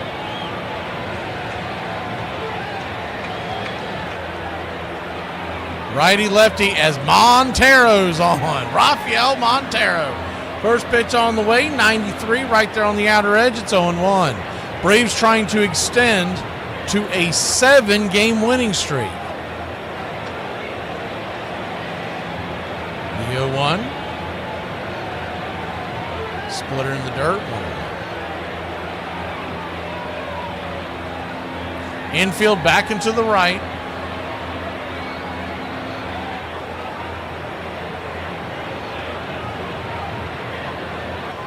The 1-1 count. Rocks and fires. Swing and a miss. Splitter. Just a touch behind that one. It's 1-2. 1-2 count.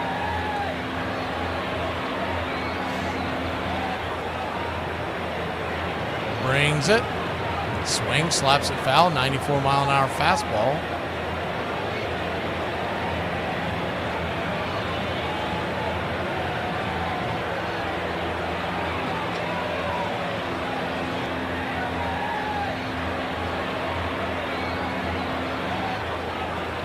The 1-2. Splitter misses outside, wide, 2-2. So Deuce is wild now, top of the ninth. A 2-2 count, 2 on, 2 out. Braves lead by 1. A single would score 2. The 2-2. Down and away, good take 3-2. Tried to get her to chase that splitter.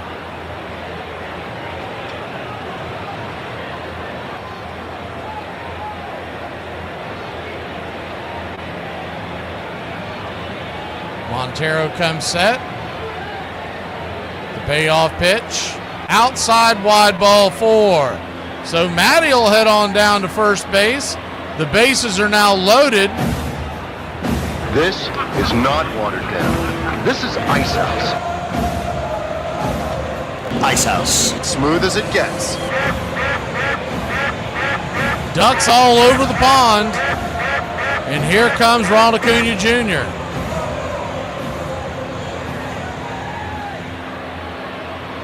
Raja takes a swing at the first pitch, 4-seam fastball, a little off the plate. It's 1-0. 0-1, excuse me. Should have been 1-0. He should have taken it.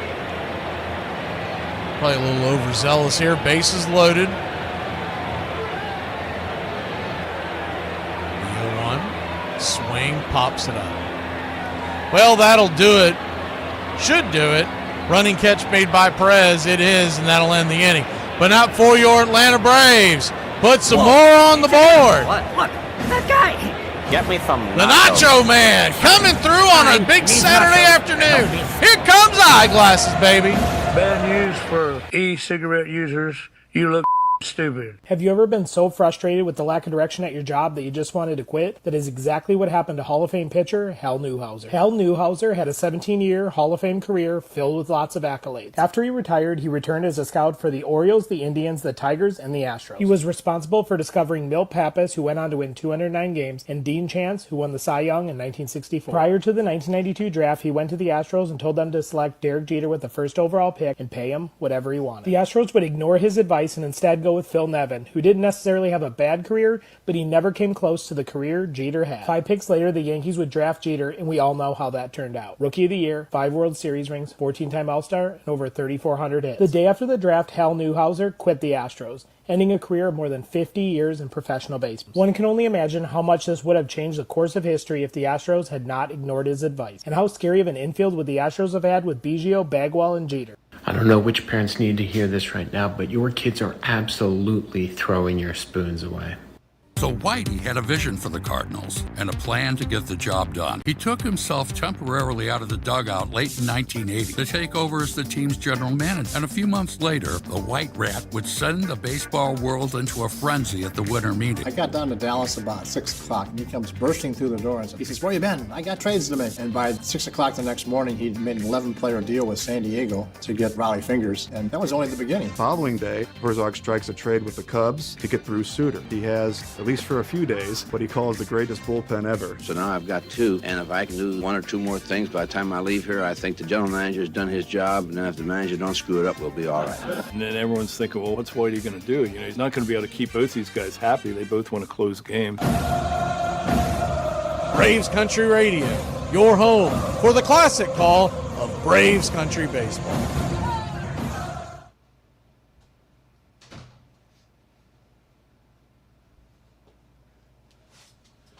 Welcome back. Atlanta Braves have a 1-run lead. We are heading to the bottom of the 9th, and Raisel Iglesias is on. First pitch on the way, changeup.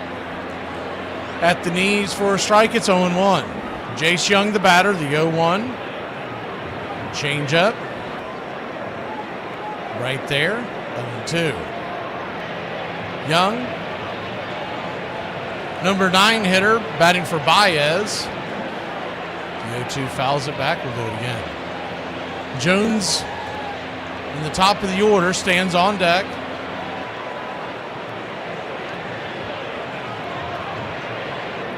The 0-2. Swing and a miss, 1-2.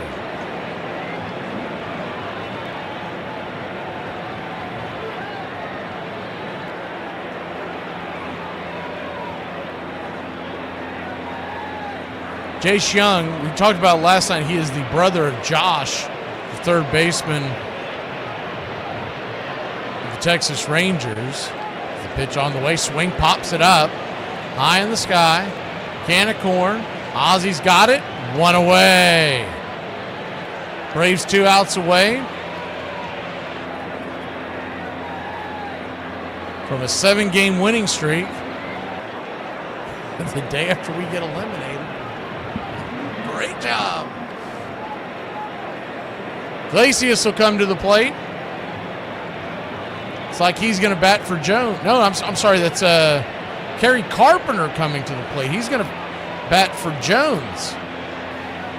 So we're not out of the woods yet. First pitch on the way to Kerry Carpenter is 26 home runs on the year. He's a 4-seamer down below the knees. It's 1-0. 1-0.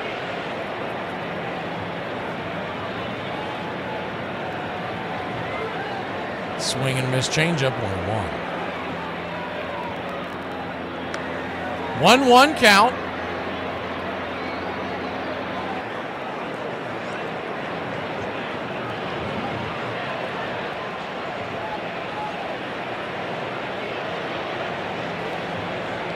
Pitch right there, P at the knees. 1-2.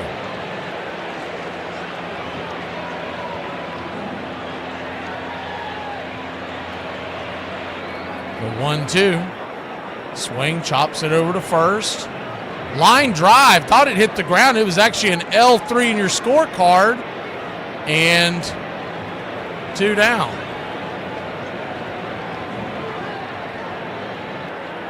Two down.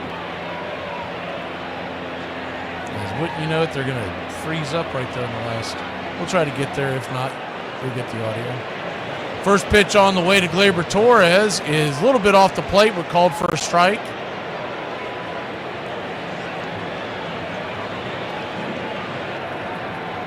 It's 0-1. The 0-1 swing lifted high and deep into right field, drifting back on the track. Making the catch is Ron Acuna Jr., and you know what that means. Braves win. Braves win. Your Atlanta Braves win. Whiskey for my men, beer for my horses. Your Atlanta Braves come back in heart-stopping fashion to knock off the Tigers once again. We've won the series. We'll be going for the sweep tomorrow night. Or tomorrow afternoon, 141st pitch. Player of the game. Who should it be? Who should it be? It's the Nacho Man. Nacho Alvarez barely cleared the wall with a .347 shot for his first home run of his career.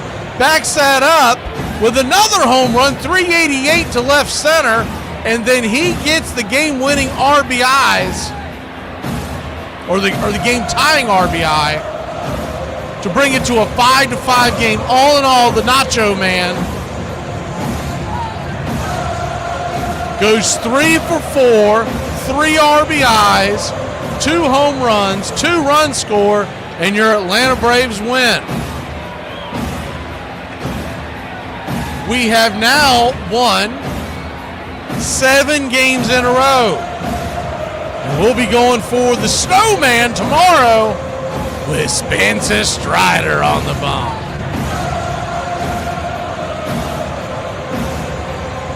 Have a great afternoon, Braves country.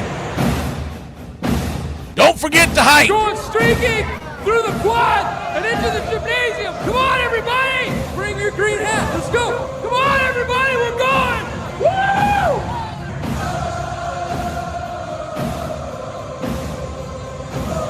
Come on. We're streaking. Woo! We're streaking. We're going up through the quad to the gymnasium. Streaking.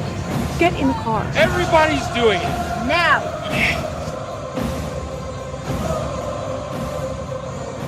Ronnie, do you think KFC's still open?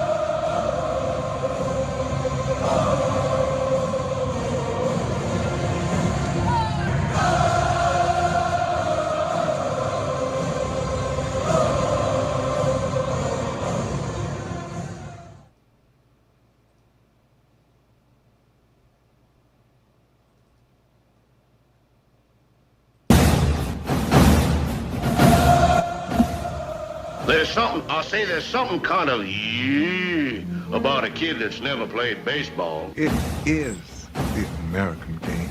That's just what it is. And actually, I can feel like I'm 15 when I'm talking baseball. I'm watching baseball. This is it. It does this. It can do this to any. It brings you back.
Goodbye, sweetheart. it's time to go. We're back tomorrow with another show. Well, unless we're fired, we'll talk to you then. Goodbye, sweetheart. Goodbye. Goodbye. Guys and gals, it's time to go. We'll see you on the next show. Same bat time, same bat channel. It's closing time, y'all. You don't have to go home, but you can't stay here. Have a great one. On your way out, please like and subscribe, and don't forget to tip your favorite bartender. We'll see you. I'm Mac McGee, signing off for Braves Country Radio.